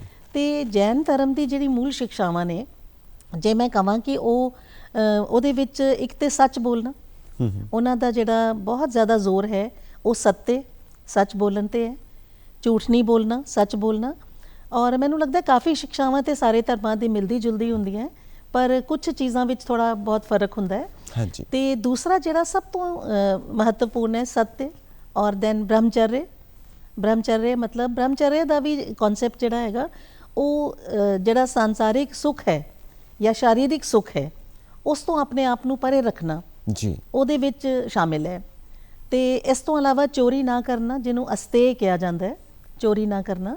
ਤੇ ਇਹ ਸਾਰੀਆਂ ਸਿੱਖਿਆਵਾਂ ਤੇ ਮੈਨੂੰ ਲੱਗਦਾ ਸਾਰੇ ਧਰਮ ਹੀ ਸਾਨੂੰ ਸਿਖਾਉਂਦੇ ਨੇ ਜੀ। ਲੇਕਿਨ ਕੁਝ ਚੀਜ਼ਾਂ ਜਿਹੜੀ ਕਿ ਇਸ ਧਰਮ ਨੂੰ ਬਾਕੀ ਧਰਮਾਂ ਤੋਂ ਥੋੜਾ ਜਿਹਾ ਅਲੱਗ ਕਰਦੀਆਂ ਹੈ, ਉਹਦੇ ਵਿੱਚ ਤਿੰਨ ਮੇਨ ਕਨਸੈਪਟਸ ਨੇ। ਇੱਕ ਹੈਗਾ ਅਹਿੰਸਾ, ਜਿਸ ਤਰ੍ਹਾਂ ਕਿ ਅਸੀਂ ਸਾਰੇ ਜਾਣਦੇ ਹਾਂ ਕਿ ਅਹਿੰਸਾ ਦਾ ਜਿਹੜਾ ਸਿਧਾਂਤ ਹੈ ਉਹ ਜੈਨ ਧਰਮ ਨੇ ਪ੍ਰਤੀਪਾਦਿਤ ਕੀਤਾ। ਔਰ ਅਹਿੰਸਾ ਦਾ ਮਤਲਬ ਸਿਰਫ ਸ਼ਾਰੀਰਿਕ ਹਿੰਸਾ ਜਾਂ ਆਪਣੇ ਐਕਸ਼ਨਸ ਦੀ ਹਿੰਸਾ ਨਹੀਂ ਹੈ, ਇੱਥੇ ਤੱਕ ਕਿ ਆਪਣੇ ਮਨ ਔਰ ਵਚਨ ਦੇ ਵਿੱਚ ਵੀ, ਯਾਨੀ ਕਿ ਜੋ ਅਸੀਂ ਬੋਲਦੇ ਹਾਂ ਉਹਦੇ ਵਿੱਚ ਵੀ ਕਿਸੇ ਦੀ ਭਾਵਨਾਵਾਂ ਨੂੰ ਠੇਸ ਨਾ ਪਹੁੰਚੇ, ਕਿਸੇ ਦੀ ਭਾਵਨਾਵਾਂ ਆਹਤ ਨਾ ਹੋਣ, ਤੇ ਉਹ ਵੀ ਇੱਕ ਤਰ੍ਹਾਂ ਦੀ ਅਹਿੰਸਾ ਦਾ ਇੱਕ ਰੂਪ ਹੈ ਜੀ। ਔਰ ਮਨ ਦੇ ਵਿੱਚ ਅਸੀਂ ਕੋਈ ਇਹੋ ਜਿਹਾ ਵਿਚਾਰ ਨਾ ਲਿਆਈਏ ਜਿਹਦੇ ਨਾਲ ਕੋਈ ਸਾਡਾ ਵੀ ਨੁਕਸਾਨ ਹੋਏ ਜਾਂ ਕਿਸੇ ਦੂਸਰੇ ਇਨਸਾਨ ਦਾ ਨੁਕਸਾਨ ਹੋਏ, ਤੇ ਇਹ ਵੀ ਜਿਹੜਾ ਅਹਿੰਸਾ ਦਾ ਹੀ ਇੱਕ ਰੂਪ ਹੈ ਜੀ। ਔਰ ਇਸ ਤੋਂ ਇਲਾਵਾ ਜਿਹੜਾ ਇੱਕ ਖਾਣ ਪਾਨ ਹੈ, ਕਿਉਂਕਿ ਜੈਨਿਜ਼ਮ ਦੇ ਵਿੱਚ, ਜੈਨ ਧਰਮ ਦੇ ਵਿੱਚ ਅਹਿੰਸਾ ਨੂੰ ਬਹੁਤ ਮਹੱਤਵ ਦਿੱਤਾ ਗਿਆ ਹੈ ਹਾਂਜੀ। ਔਰ ਇਹ ਇੱਕ ਮੂਲ ਸਿੱਖਿਆ ਦੇ ਵਿੱਚ ਆਉਂਦਾ ਹੈ, ਜਿਹਦਾ ਮਤਲਬ ਹੈ ਕਿ ਕਿਸੇ ਵੀ ਜੀਵ ਦੇ ਪ੍ਰਤੀ, ਚਾਹੇ ਉਹ ਹਿਊਮਨ ਹੈ, ਇਨਸਾਨ ਹੈ ਜਾਂ ਕੋਈ ਹੋਰ ਜੀਵ ਹੈ। ਹਾਂਜੀ। ਕੋਈ ਵੀ ਲਿਵਿੰਗ ਬੀਇੰਗ ਜਿਹੜਾ ਹੈਗਾ, ਕੋਈ ਵੀ ਜੀਵਿਤ ਜਿਹੜਾ ਪ੍ਰਾਣੀ ਹੈ, ਉਹਦੇ ਪ੍ਰਤੀ ਹਿੰਸਾ ਨਾ ਕਰਨਾ, ਹਾਂਜੀ, ਇਹਦੇ ਤੇ ਬਹੁਤ ਜ਼ਿਆਦਾ ਬਲ ਦਿੱਤਾ ਗਿਆ ਹੈ, ਬਹੁਤ ਜ਼ਿਆਦਾ ਜ਼ੋਰ ਦਿੱਤਾ ਗਿਆ ਹੈ। ਔਰ ਇਹਦੇ ਵਿੱਚ ਜਿਹੜਾ ਇੱਕ ਵੈਜੀਟੇਰੀਅਨਿਜ਼ਮ ਹੈ, ਜਾਂ ਕਿ ਜਿਹਨੂੰ ਕਹਿੰਦੇ ਹਾਂ ਅਸੀਂ ਕਿ ਜਿਹੜਾ ਵੈਜੀਟੇਰੀਅਨ ਖਾਣਾ, ਉਹਦੇ ਪਿੱਛੇ ਵੀ ਇਹੀ ਸ਼ਾਕਾਹਾਰੀ ਕਨਸੈਪਟ ਹੈ। ਖਾਣਾ। ਸ਼ਾਕਾਹਾਰੀ ਖਾਣਾ, ਉਹਦੇ ਪਿੱਛੇ ਵੀ ਇਹੀ ਕਨਸੈਪਟ ਹੈ, ਇਹੀ ਵਿਚਾਰਧਾਰਾ ਹੈ। ਕਿਉਂਕਿ ਜਦੋਂ ਅਸੀਂ ਮਾਸਾਹਾਰੀ ਖਾਣਾ ਖਾਂਦੇ ਹਾਂ ਤੇ ਇਹਦਾ ਮਤਲਬ ਅਸੀਂ ਜੀਵ ਹਿੰਸਾ ਤੇ ਕਰ ਰਹੇ ਹਾਂ। ਹਾਂਜੀ, ਤੇ ਜੈਨ ਜਿਹੜੇ ਹੈਗੇ ਉਹ ਸ਼ਾਕਾਹਾਰੀ ਭੋਜਨ ਤੇ ਇਸੇ ਕਰਕੇ ਜ਼ਿਆਦਾ ਜ਼ੋਰ ਦਿੰਦੇ ਨੇ, ਕਿਉਂਕਿ ਉਹ ਵੀ ਉਹਨਾਂ ਦੀ ਅਹਿੰਸਾ ਦੀ ਜਿਹੜੀ ਫਿਲਾਸਫੀ ਹੈ, ਜਿਹੜਾ ਉਹਨਾਂ ਦਾ ਦਰਸ਼ਨ ਹੈ, ਉਹਦੇ ਨਾਲ ਮੇਲ ਖਾਂਦਾ ਹੈ। ਤੇ ਇਸ ਤੋਂ ਇਲਾਵਾ ਜਿਹੜਾ ਮੈਂ ਕਿਹਾ ਕਿ ਵਚਨ ਦੇ ਵਿੱਚ ਹਿੰਸਾ ਜਾਂ ਮਨ ਵਚਨ ਦੇ ਵਿੱਚ ਅਹਿੰਸਾ, ਉਹਦੇ ਲਈ ਇੱਕ ਮੈਂ ਹੋਰ ਚੀਜ਼ ਕਹਿਣਾ ਚਾਹਾਂਗੀ ਕਿ ਜੈਨ ਧਰਮ ਦੇ ਵਿੱਚ ਇੱਕ ਰਿਵਾਇਤ ਹੈ ਜਿਹੜੀ ਕਿ ਪਰਸਨਲੀ ਮੈਨੂੰ ਬਹੁਤ ਪਸੰਦ ਹੈ। ਉਹਨੂੰ ਕਿਹਾ ਜਾਂਦਾ ਹੈ ਕਿ क्षमा याचना, ਤੇ ਦੂਸਰੇ ਨੂੰ ਮਾਫ ਕਰ ਦੇਣਾ। ਦੂਸਰੇ ਨੂੰ ਮਾਫ ਕਰ ਦੇਣਾ। ਔਰ ਇੱਕ ਦਿਨ ਮਨਾਇਆ ਜਾਂਦਾ ਹੈ ਜਿਹਦੇ ਵਿੱਚ ਅਸੀਂ ਸਾਰਿਆਂ ਕੋਲੋਂ क्षमा याचना ਕਰਦੇ ਹਾਂ। ਮਤਲਬ ਅਸੀਂ ਜਿਹਦੇ ਵੀ ਸੰਪਰਕ ਵਿੱਚ ਆਉਂਦੇ ਹਾਂ, ਜਿਹੜੇ ਵੀ ਇਨਸਾਨ ਦੇ ਸੰਪਰਕ ਵਿੱਚ ਆਉਂਦੇ ਹਾਂ, ਅਸੀਂ ਉਹਦੇ ਕੋਲੋਂ ਮਾਫੀ ਮੰਗਦੇ ਹਾਂ, क्षमा याचना ਕਰਦੇ ਹਾਂ। ਔਰ ਉਹਦਾ ਮਨੋਰਥ ਇਹੀ ਹੁੰਦਾ ਹੈ ਕਿ ਜੇ ਅਸੀਂ ਕਿਸੇ ਵੀ ਤਰ੍ਹਾਂ, ਕਿਸੇ ਵੀ ਸਮੇਂ ਤੁਹਾਡੀ ਭਾਵਨਾਵਾਂ ਨੂੰ ਠੇਸ ਪਹੁੰਚਾਈ ਹੈ, ਤੁਹਾਡੇ ਪ੍ਰਤੀ ਅਸੀਂ ਕੁਝ ਗਲਤ ਕੀਤਾ ਹੈ, ਤੇ ਅਸੀਂ ਤੁਹਾਡੇ ਕੋਲੋਂ ਮਾਫੀ ਮੰਗਣਾ ਚਾਹੁੰਦੇ ਹਾਂ। ਔਰ ਮੈਨੂੰ ਲੱਗਦਾ ਹੈ ਕਿ ਸਾਈਕੋਲੋਜੀਕਲ ਜਾਂ ਮਨੋਵਿਗਿਆਨਿਕ ਦ੍ਰਿਸ਼ਟੀਕੋਣ ਤੋਂ ਵੀ ਇਹ ਇੱਕ ਬਹੁਤ ਅੱਛੀ ਪ੍ਰਥਾ ਹੈ। ਕਿਉਂਕਿ ਪਹਿਲੀ ਗੱਲ ਤਾਂ ਇਹ ਹੈਗੀ ਹੈ ਕਿ ਜਦੋਂ ਅਸੀਂ ਕਿਸੇ ਕੋਲੋਂ ਆਪਣੀ ਗਲਤੀਆਂ ਦੀ ਮਾਫੀ ਮੰਗਦੇ ਹਾਂ ਤੇ ਅਸੀਂ ਛੋਟੇ ਨਹੀਂ ਹੁੰਦੇ ਬਲਕਿ ਹੋਰ ਵੱਡੇ ਹੋ ਜਾਂਦੇ ਹਾਂ। ਦੂਸਰੀ ਗੱਲ ਇਹ ਹੈਗੀ ਹੈ ਕਿ ਤੁਹਾਨੂੰ ਮਾਨਸਿਕ ਤੌਰ ਤੇ ਬੜੀ ਸ਼ਾਂਤੀ ਮਿਲਦੀ ਹੈ, ਸੰਤੋਸ਼ ਮਿਲਦਾ ਹੈ ਕਿ ਜੇ ਤੁਸੀਂ ਕਿਸੇ ਲਈ ਕੁਝ ਗਲਤ ਕੀਤਾ ਹੈ ਤੇ ਤੁਸੀਂ ਉਹਦੇ ਲਈ ਮਾਫੀ ਮੰਗ ਲਈ ਹੈ, ਔਰ ਉਹਨੂੰ ਵੀ ਇੱਕ ਤਰ੍ਹਾਂ ਦਾ ਸਕੂਨ ਮਿਲਦਾ ਹੈ। ਔਰ ਜੇ ਸਾਰੇ ਲੋਕ ਇਸ ਪ੍ਰਥਾ ਨੂੰ ਜਾਂ ਇਸ ਰਿਵਾਜ ਨੂੰ ਅਪਣਾ ਲੈਣ ਤੇ ਮੈਨੂੰ ਲੱਗਦਾ ਹੈ ਕਿ ਬਹੁਤ ਸਾਰੀਆਂ ਜਿਹੜੀ ਗਲਤ ਫਹਿਮੀਆਂ ਹੈ ਜ਼ਿੰਦਗੀ ਦੇ ਵਿੱਚ ਉਹ ਦੂਰ ਕੀਤੀਆਂ ਜਾ ਸਕਦੀਆਂ। ਬਿਲਕੁਲ ਜੀ। ਤੇ ਇਸ ਤੋਂ ਇਲਾਵਾ ਦੋ ਚੀਜ਼ਾਂ ਹੋਰ ਹੈ ਜਿਨ੍ਹਾਂ ਤੇ ਮੈਂ ਫੋਕਸ ਕਰਨਾ ਚਾਹਾਂਗੀ ਜੀ। ਇੱਕ ਜੈਨ ਧਰਮ ਦੇ ਵਿੱਚ ਅਪਰਿਗ੍ਰਹਿ ਦਾ ਵੀ ਸਿਧਾਂਤ ਹੈਗਾ। ਅਪਰਿਗ੍ਰਹਿ ਉਹਦਾ ਅਰਥ ਕੀ ਹੈ ਜੀ? ਉਹਦਾ ਮੈਂ ਦੱਸਦੀ ਹਾਂ। ਪਰਿਗ੍ਰਹਿ ਹੁੰਦਾ ਹੈ ਕਿ ਚੀਜ਼ਾਂ ਨੂੰ ਪਾਉਣ ਦੀ ਇੱਛਾ ਕਰਨਾ। ਅੱਛਾ ਜੀ। ਲਾਲਚ ਕਰਨਾ ਕਿ ਮੇਰੇ ਕੋਲ ਇਹ ਵੀ ਹੋਏ, ਮਤਲਬ ਉਹ ਲਾਲਚ ਕਰਨਾ। ਤੇ ਅਪਰਿਗ੍ਰਹਿ ਹੁੰਦਾ ਹੈ ਕਿ ਚੀਜ਼ਾਂ ਨੂੰ ਤਿਆਗਣਾ। ਜਿਹੜੀ ਭੌਤਿਕ ਚੀਜ਼ਾਂ ਹੈ, ਸੰਸਾਰਿਕ ਸੁੱਖ ਸੁਵਿਧਾਵਾਂ ਦੀ ਚੀਜ਼ਾਂ ਹੈ, ਉਹਨਾਂ ਨੂੰ ਮਿਨੀਮਾਈਜ਼ ਕਰਨਾ। ਹਾਂਜੀ। ਕਿ ਮਤਲਬ ਜਿਹੜੀ ਤੁਹਾਡੀ ਜ਼ਰੂਰਤ ਹੈ ਬਸ ਤੁਸੀਂ ਆਪਣੇ ਕੋਲ ਓਨਾ ਹੀ ਰੱਖਣਾ ਹੈ। ਜਿੰਨੀ ਤੁਹਾਨੂੰ ਮਿਨੀਮਮ ਜ਼ਰੂਰਤ ਹੈ ਤੁਸੀਂ ਆਪਣੇ ਕੋਲ ਓਨਾ ਹੀ ਰੱਖਣਾ ਹੈ, ਬਾਕੀ ਨੂੰ ਤੁਸੀਂ ਦਾਨ ਕਰ ਦਿਓ, ਬਾਕੀ ਤੁਸੀਂ ਜ਼ਰੂਰਤਮੰਦ ਕਿਸੇ ਇਨਸਾਨ ਨੂੰ ਵੰਡ ਦਿਓ। ਹਾਂਜੀ। ਤੇ ਅੱਜ ਦੇ ਸਮੇਂ ਵਿੱਚ ਜਿਹੜਾ ਕਿ ਅਸੀਂ ਦੇਖਦੇ ਹਾਂ ਕਿ ਆਪਣੇ ਵਾਤਾਵਰਣ ਜਾਂ ਪਰਿਆਵਰਣ ਦੀ ਸਾਧਨਾ ਦਾ ਜਿੰਨਾ ਸ਼ੋਸ਼ਣ ਹੋ ਰਿਹਾ ਹੈ, ਚਾਹੇ ਤੁਸੀਂ ਪਾਣੀ ਲਈਏ, ਚਾਹੇ ਤੁਸੀਂ ਹਵਾ ਲਓ ਜਾਂ ਜ਼ਮੀਨ ਦੇ ਥੱਲੇ ਜਿਹੜੇ ਖਣਿਜ ਹੈਗੇ ਹੈ, ਅਸੀਂ ਸਾਰਿਆਂ ਨੂੰ ਬੇਹਿਸਾਬ ਅੰਧਾਧੁੰਦ ਇਸਤੇਮਾਲ ਕਰ ਰਹੇ ਹਾਂ ਜੀ। ਕਿਉਂਕਿ ਸਾਡੀ ਜਿਹੜੀ ਜ਼ਰੂਰਤਾਂ ਨੇ ਉਹ ਦਿਨ ਪ੍ਰਤੀ ਦਿਨ ਵੱਧਦੀਆਂ ਜਾ ਰਹੀਆਂ ਹੈ। ਇੱਥੇ ਮੈਂ ਇਹ ਵੀ ਕਹਿਣਾ ਚਾਹਾਂਗੀ ਕਿ ਜਿਹੜਾ ਇੱਕ ਭੌਤਿਕਵਾਦੀ ਸਾਡੀ ਸੰਸਕ੍ਰਿਤੀ ਅੱਜ ਹੋ ਚੁੱਕੀ ਹੈ, ਉਹਦੇ ਕਾਰਨ ਅਸੀਂ ਬਾਜ਼ਾਰਵਾਦ ਦੇ ਸ਼ਿਕਾਰ ਹਾਂ। ਔਰ ਬਾਜ਼ਾਰਵਾਦ ਜਿਹੜਾ ਹੈ ਉਹ ਤਾਂ ਹੀ ਸਫਲ ਹੁੰਦਾ ਹੈ ਜੋ ਸਾਡੀ ਇੱਛਾਵਾਂ ਨੂੰ, ਸਾਡੀ ਜ਼ਰੂਰਤਾਂ ਨੂੰ ਵਧਾਉਂਦਾ ਹੈ। ਤੇ ਜੈਨ ਧਰਮ ਦੀ ਜਿਹੜੀ ਫਿਲਾਸਫੀ ਹੈ ਉਹ ਬਿਲਕੁਲ ਇਹਦੇ ਉਲਟ ਹੈ। ਉਹ ਕਹਿੰਦੀ ਹੈ ਕਿ ਇਨਸਾਨ ਨੂੰ ਆਪਣੀ ਇੱਛਾਵਾਂ ਨੂੰ, ਆਪਣੀ ਜ਼ਰੂਰਤਾਂ ਨੂੰ ਬਹੁਤ ਸੀਮਿਤ ਕਰਕੇ ਰੱਖਣਾ ਚਾਹੀਦਾ ਹੈ। ਤੇ ਮੈਨੂੰ ਲੱਗਦਾ ਹੈ ਕਿ ਜੇ ਇਸ ਫਿਲਾਸਫੀ ਨੂੰ ਅਪਣਾ ਲਿਆ ਜਾਏ ਕੁਝ ਹੱਦ ਤੱਕ, ਤੇ ਬਹੁਤ ਸਾਰੀਆਂ ਸਮੱਸਿਆਵਾਂ ਜਿਹੜੀ ਅੱਜ ਦੀ ਦੁਨੀਆ ਵਿੱਚ ਅਸੀਂ ਮਹਿਸੂਸ ਕਰ ਰਹੇ ਹਾਂ, ਵਾਤਾਵਰਣ ਤੇ ਪਰਿਆਵਰਣ ਤੇ ਜਿੰਨਾ ਜ਼ੋਰ ਅਸੀਂ ਪਾ ਰਹੇ ਹਾਂ ਔਰ ਜਿੰਨਾ ਉਹਦਾ ਸ਼ੋਸ਼ਣ ਹੋ ਰਿਹਾ ਹੈ, ਉਹ ਸਾਰੀਆਂ ਚੀਜ਼ਾਂ ਜਿਹੜੇ ਉਸ ਤੋਂ ਸਾਨੂੰ ਛੁਟਕਾਰਾ ਮਿਲ ਸਕਦਾ ਹੈ। ਤੇ ਉਹਦਾ ਇੱਕ ਮੂਲ ਮੰਤਰ ਹੋ ਸਕਦਾ ਹੈ ਕਿ ਅਸੀਂ ਆਪਣੀ ਜ਼ਰੂਰਤਾਂ ਨੂੰ ਘੱਟ ਕਰੀਏ ਔਰ ਆਪਣੀ ਜਿਹੜੀ ਚੀਜ਼ਾਂ ਦੇ ਪ੍ਰਤੀ ਅਟੈਚਮੈਂਟ ਹੈ ਉਹਨੂੰ ਘੱਟ ਕਰੀਏ। ਬਿਲਕੁਲ ਜੀ। ਹਰ ਚੀਜ਼ ਦੇ ਵਿੱਚ ਸੁੰਦਰਤਾ ਹੋਣੀ ਚਾਹੀਦੀ ਹੈ, ਚਾਹੇ ਉਹ ਖਾਣਾ ਪੀਣਾ ਹੋਵੇ, ਕੱਪੜਾ ਹੋਵੇ, ਜੀਵਨ ਹੋਵੇ। ਉਹ ਸੁੰਦਰਤਾ ਤਾਂ ਹੀ ਆ ਸਕਦੀ ਹੈ ਜੇ ਅਸੀਂ ਸਾਦੇ ਹੈਗੇ ਹਾਂ, ਸਧਾਰਨ ਹੈਗੇ ਹਾਂ। ਇਹੀ ਉਹਨਾਂ ਦੀ ਫਿਲਾਸਫੀ ਹੈ। ਬਿਲਕੁਲ ਸਿੰਪਲ ਖਾਣ ਪਾਨ ਔਰ ਸਿੰਪਲ ਸੋਚ, ਸਿੰਪਲ ਰਹਿਣ ਸਹਿਣ, ਉਹਦੇ ਤੇ ਬਲ ਦਿੱਤਾ ਗਿਆ ਹੈ। ਇਸ ਤੋਂ ਇਲਾਵਾ ਇੱਕ ਹੋਰ ਸਿਧਾਂਤ ਹੈ ਜਿਹੜਾ ਬਹੁਤ ਇੰਪੋਰਟੈਂਟ ਹੈ। ਇਸ ਬਾਰੇ ਅਸੀਂ ਜਾਣਾਂਗੇ, ਇਸ ਇੰਪੋਰਟੈਂਟ ਸਿਧਾਂਤ ਬਾਰੇ। ਪਹਿਲਾਂ ਇੱਕ ਸੰਗੀਤ ਗੀਤ ਸਾਡੇ ਨਾਲ, ਅਸੀਂ ਉਹਨਾਂ ਦਾ ਆਨੰਦ ਲਵਾਂਗੇ, ਉਸ ਤੋਂ ਬਾਅਦ ਅਸੀਂ ਪਰਚਦੇ ਆਪਣੀ ਗੱਲਬਾਤ।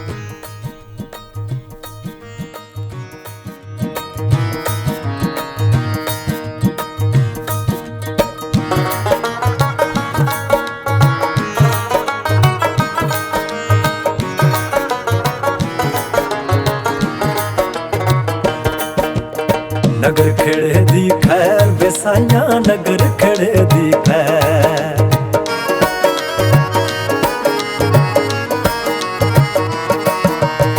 ਨਗਰ ਖੇੜੇ ਦੀ ਖੈਰ ਵਸਾਈਆਂ ਨਗਰ ਖੇੜੇ ਦੀ ਖੈਰ ਮੁੱਕ ਜਾਣ ਸਭ ਦੇ ਵੈਰ ਵਸਾਈਆਂ ਮੁੱਕ ਜਾਣ ਸਭ ਦੇ ਵੈਰ ਸ਼ਬਦ ਵੀ ਤੇਰਾ ਤਖਤ ਵੀ ਤੇਰਾ ਸ਼ਬਦ ਵੀ ਤੇਰਾ ਤਖਤ ਵੀ ਤੇਰਾ ਆਜਾ ਫਕੀਰਾ ਕਦੇ ਪੈਰ ਵੇ ਨਗਰ ਖੇੜੇ ਦੀ ਖੈਰ ਵਸਾਈਆਂ ਨਗਰ ਖੇੜੇ ਦੀ ਖੈਰ ਨਗਰ ਖੇੜੇ ਦੀ ਖੈਰ ਵਸਾਈਆਂ ਨਗਰ ਖੇੜੇ ਦੀ ਖੈਰ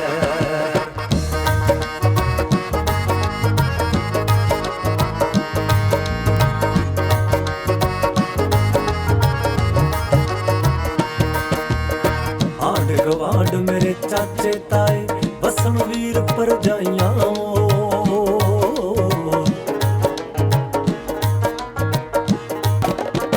ਆਂਢ ਗਵਾਂਢ ਮੇਰੇ ਚਾਚੇ ਤਾਏ ਵਸਣ ਵੀਰ ਪਰਜਾਈਆਂ ਸਹੁਰੇ ਘਰ ਵਿੱਚ ਇੱਜ਼ਤਾਂ ਮਾਨਣ ਸਭ ਦੀ ਮਾਂ ਦੀਆਂ ਜਾਈਆਂ ਉਹ ਮੇਰੀ ਬੀਬੀ ਮਾਂ ਦੀਆਂ ਜਾਈਆਂ ਇੱਕੋ ਘਰ ਵਿੱਚ ਓਏ ਮੱਥਾ ਟੇਕਣਾ ਇੱਕੋ ਘਰ ਵਿੱਚ ਮੱਥਾ ਟੇਕਣ ਕੀ ਆਪਣੇ ਕੀ ਵੈ ਨਗਰ ਖੇੜੇ ਦੀ ਖੈਰ ਵਸਾਈਆਂ ਨਗਰ ਖੇੜੇ ਦੀ ਖੈਰ ਨਗਰ ਖੇੜੇ ਦੀ ਖੈਰ ਵਸਾਈਆਂ ਨਗਰ ਖੇੜੇ ਦੀ ਖੈਰ ਬਾਬਾ ਮੰਗਾ ਦੇ ਸਾ ਬਾਬਾ ਮੰਗਾ ਦੇ ਸਾ ਬਾਬਾ ਮੰਗਾ ਦੇ ਸਾ ਦੇ ਸਾ ਦੇ ਸਾ ਬਾਬਾ ਮੰਗਾ ਦੇ ਸਾ ਬਾਬਾ ਮੰਗਾ ਦੇ ਸਾ ਬਾਬਾ ਮੰਗਾ ਦੇ ਸਾ ਦੇ ਸਾ ਦੇ ਸਾ ਸਭ ਦੇ ਘਰ ਵਿੱਚ ਰੋਟੀ ਹੋਵੇ ਹੱਕ ਸੱਚ ਦਾ ਹੋਵੇ ਚੁੱਲ੍ਹਾ ਵੇ ਸਭ ਦੇ ਘਰ ਵਿੱਚ ਰੋਟੀ ਹੋਵੇ ਹੱਕ ਸੱਚ ਦਾ ਹੋਵੇ ਚੁੱਲ੍ਹਾ ਜੋ ਜੀ ਆਵੇ ਛੱਕ ਕੇ ਤੁਰ ਜੇ ਹੋਏ ਦਰ ਦਰਵਾਜ਼ਾ ਖੁੱਲਾ ਹਿੰਦੂ ਸਿੱਖ ਕੀ ਮੁੱਲਾ ਰਲ ਮਿਲ ਛਕੀਏ ਤੇ ਖੰਡ ਬਣ ਜਾਵੇ ਇਕੱਠੇ ਛਕੀਏ ਖੰਡ ਬਣ ਜਾਵੇ ਕੱਲਿਆਂ ਬਣ ਜੇ ਜ਼ਹਿਰ ਨਗਰ ਖੇੜੇ ਦੀ ਖੈਰ ਵਸਾਈਆਂ ਨਗਰ ਖੇੜੇ ਦੀ ਖੈਰ ਨਗਰ ਖੇੜੇ ਦੀ ਖੈਰ ਵਸਾਈਆਂ ਨਗਰ ਖੇੜੇ ਦੀ ਖੈਰ ਲਾਗਾ ਬਾਬਾ ਨੀ ਪਾ ਮਗਾ ਬਾਬਾ ਮਾ ਮਦਾ ਸਾਦਾ ਮਾਗਾ ਗਬਾ ਨੀ ਤਾਗਾ ਰੇ ਤੇਰੇ ਮਦਾ ਮਾਰੇ ਸਾ ਸੱਚੀਓ ਪਾਉਣ ਗੁਰੂ ਬਣ ਜਾਵੇ ਧਰਤੀ ਬਣ ਜੇ ਮਾਂ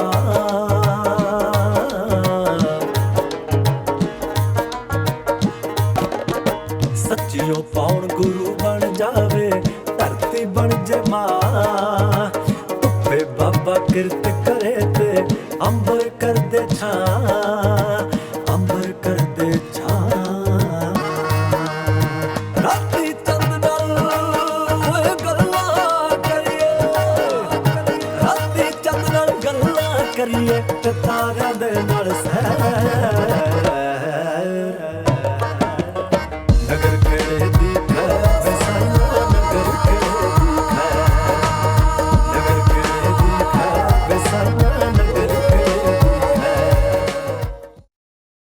ਅੱਜ ਅਸੀਂ ਮਹਾਵੀਰ ਜਯੰਤੀ ਮਨਾ ਰਹੇ ਹਾਂ ਭਗਵਾਨ ਮਹਾਵੀਰ ਸਵਾਮੀ ਜੀ ਦਾ ਜਨਮ ਦਿਵਸ ਔਰ ਇਸੇ ਸੰਦਰਭ ਦੇ ਵਿੱਚ ਸਾਨੂੰ ਉਹਨਾਂ ਦੀਆਂ ਸਿੱਖਿਆਵਾਂ ਬਾਰੇ ਜੈਨ ਧਰਮ ਬਾਰੇ ਵਿਸਤਾਰ ਦੇ ਵਿੱਚ ਦੱਸਣ ਵਾਸਤੇ ਸਟੂਡੀਓਜ਼ ਦੇ ਵਿੱਚ ਮੌਜੂਦ ਨੇ ਪ੍ਰੋਫੈਸਰ ਸੀਮਾ ਜੈਨ ਜੋ ਕਿ ਸਾਬਕਾ ਪ੍ਰਿੰਸੀਪਲ ਨੇ ਹੈਡ ਆਫ ਦਾ ਡਿਪਾਰਟਮੈਂਟ ਨੇ ਅੰਗਰੇਜ਼ੀ ਵਿਭਾਗ ਮੁਖੀ ਨੇ ਉੱਥੋਂ ਦੇ ਸੋ ਅਸੀਂ ਗੱਲ ਕਰ ਰਹੇ ਸੀ ਸਧਾਰਨ ਸਿੰਪਲ ਸਾਦਾ ਸਿੱਧਾ ਜੀਵਨ ਹੋਣਾ ਚਾਹੀਦਾ ਸਾਡਾ ਇਹ ਸਾਦਾ ਸਿੱਧਾ ਜੀਵਨ ਜੀਉਣ ਵਾਸਤੇ ਇਹ ਸਾਰੀਆਂ ਸਿੱਖਿਆਵਾਂ ਸਾਡੇ ਕੰਮ ਆਉਂਦੀਆਂ ਨੇ ਅੱਜ ਦੇ ਸਮੇਂ ਦੇ ਵਿੱਚ ਅੱਜ ਦੇ ਇਨਸਾਨ ਨੂੰ ਇਹ ਕਿੱਦਾਂ ਸਮਝਾਇਆ ਜਾਵੇ ਕਿਉਂਕਿ ਤੁਸੀਂ ਤਾਂ ਦੱਸ ਰਹੇ ਹੋ ਕਿ 2500 ਸਾਲ ਪੁਰਾਣੀਆਂ ਗੱਲਾਂ ਨੇ ਉਦੋਂ ਦੀਆਂ ਸਿੱਖਿਆਵਾਂ ਨੇ ਅੱਜ ਕਿੱਦਾਂ ਸਮਝਾਵਾਂਗੇ ਦੇਖੋ ਪਹਿਲੀ ਗੱਲ ਤਾਂ ਇਹ ਹੈਗੀ ਹੈ ਕਿ ਜਿਹੜੇ ਸਾਰੇ ਧਰਮ ਨੇ ਉਹਨਾਂ ਦਾ ਮੂਲ ਜਿਹੜਾ ਹੈਗਾ ਮੂਲ ਸਿੱਖਿਆਵਾਂ ਦੇ ਵਿੱਚ ਇਨਸਾਨੀਅਤ ਨਾਲ ਪਿਆਰ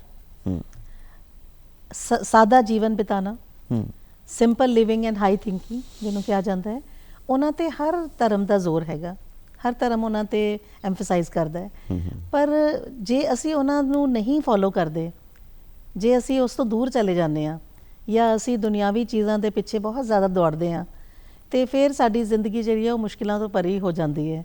ਤੇ ਮੈਨੂੰ ਲੱਗਦਾ ਹੈ ਕਿ ਧਰਮ ਦੀ ਜਿਹੜੀ ਸਿੱਖਿਆਵਾਂ ਹੈ, ਚਾਹੇ ਉਹ ਕਿਸੇ ਵੀ ਧਰਮ ਦੀ ਹੋਣ, ਜੇ ਅਸੀਂ ਉਹਨਾਂ ਨੂੰ ਆਪਣੇ ਜੀਵਨ ਵਿੱਚ ਉਤਾਰ ਸਕਦੇ ਹਾਂ, ਜੇ ਉਹਨਾਂ ਨੂੰ ਫੋਲੋ ਕਰ ਸਕਦੇ ਹਾਂ, ਔਰ ਜੇ ਅਸੀਂ ਸਿੰਪਲ ਲਿਵਿੰਗ ਜਾਂ ਸਾਦਾ ਖਾਣ ਪਾਨ, ਸਾਦਾ ਰਹਿਣ ਸਹਿਣ ਉਹਨੂੰ ਆਪਣੇ ਜੀਵਨ ਵਿੱਚ ਫੋਲੋ ਕਰ ਸਕਦੇ ਹਾਂ, ਤੇ ਉਸ ਤੋਂ ਵਧੀਆ ਤੇ ਕੋਈ ਚੀਜ਼ ਹੋ ਹੀ ਨਹੀਂ ਸਕਦੀ। ਮੈਂ ਅੱਜ ਦਾ ਸਮਾਂ ਇਸ ਕਰਕੇ ਕਹਿ ਰਿਹਾ, ਸਟੂਡੈਂਟਸ, ਵਿਦਿਆਰਥੀ, ਕੰਪੀਟੀਸ਼ਨ, ਸਾਰਾ ਦਿਨ ਪ੍ਰੈਸ਼ਰ, ਜੌਬ, ਕੰਮ ਦੇ ਉੱਤੇ ਟਾਰਗੇਟ ਦਿੱਤੇ ਜਾਂਦੇ ਨੇ, ਇੰਨਾ ਕੰਮ ਕਰੋ, ਇੰਨੇ ਕਲਾਇੰਟਸ ਲੈ ਕੇ ਆਓ, ਇੰਨਾ ਪੈਸਾ ਕਮਾ ਕੇ ਦਿਓ, ਇਸ ਸਭ ਦੇ ਵਿੱਚ ਇਹ ਦੌੜ ਭੱਜ ਹਰ ਪਾਸੇ।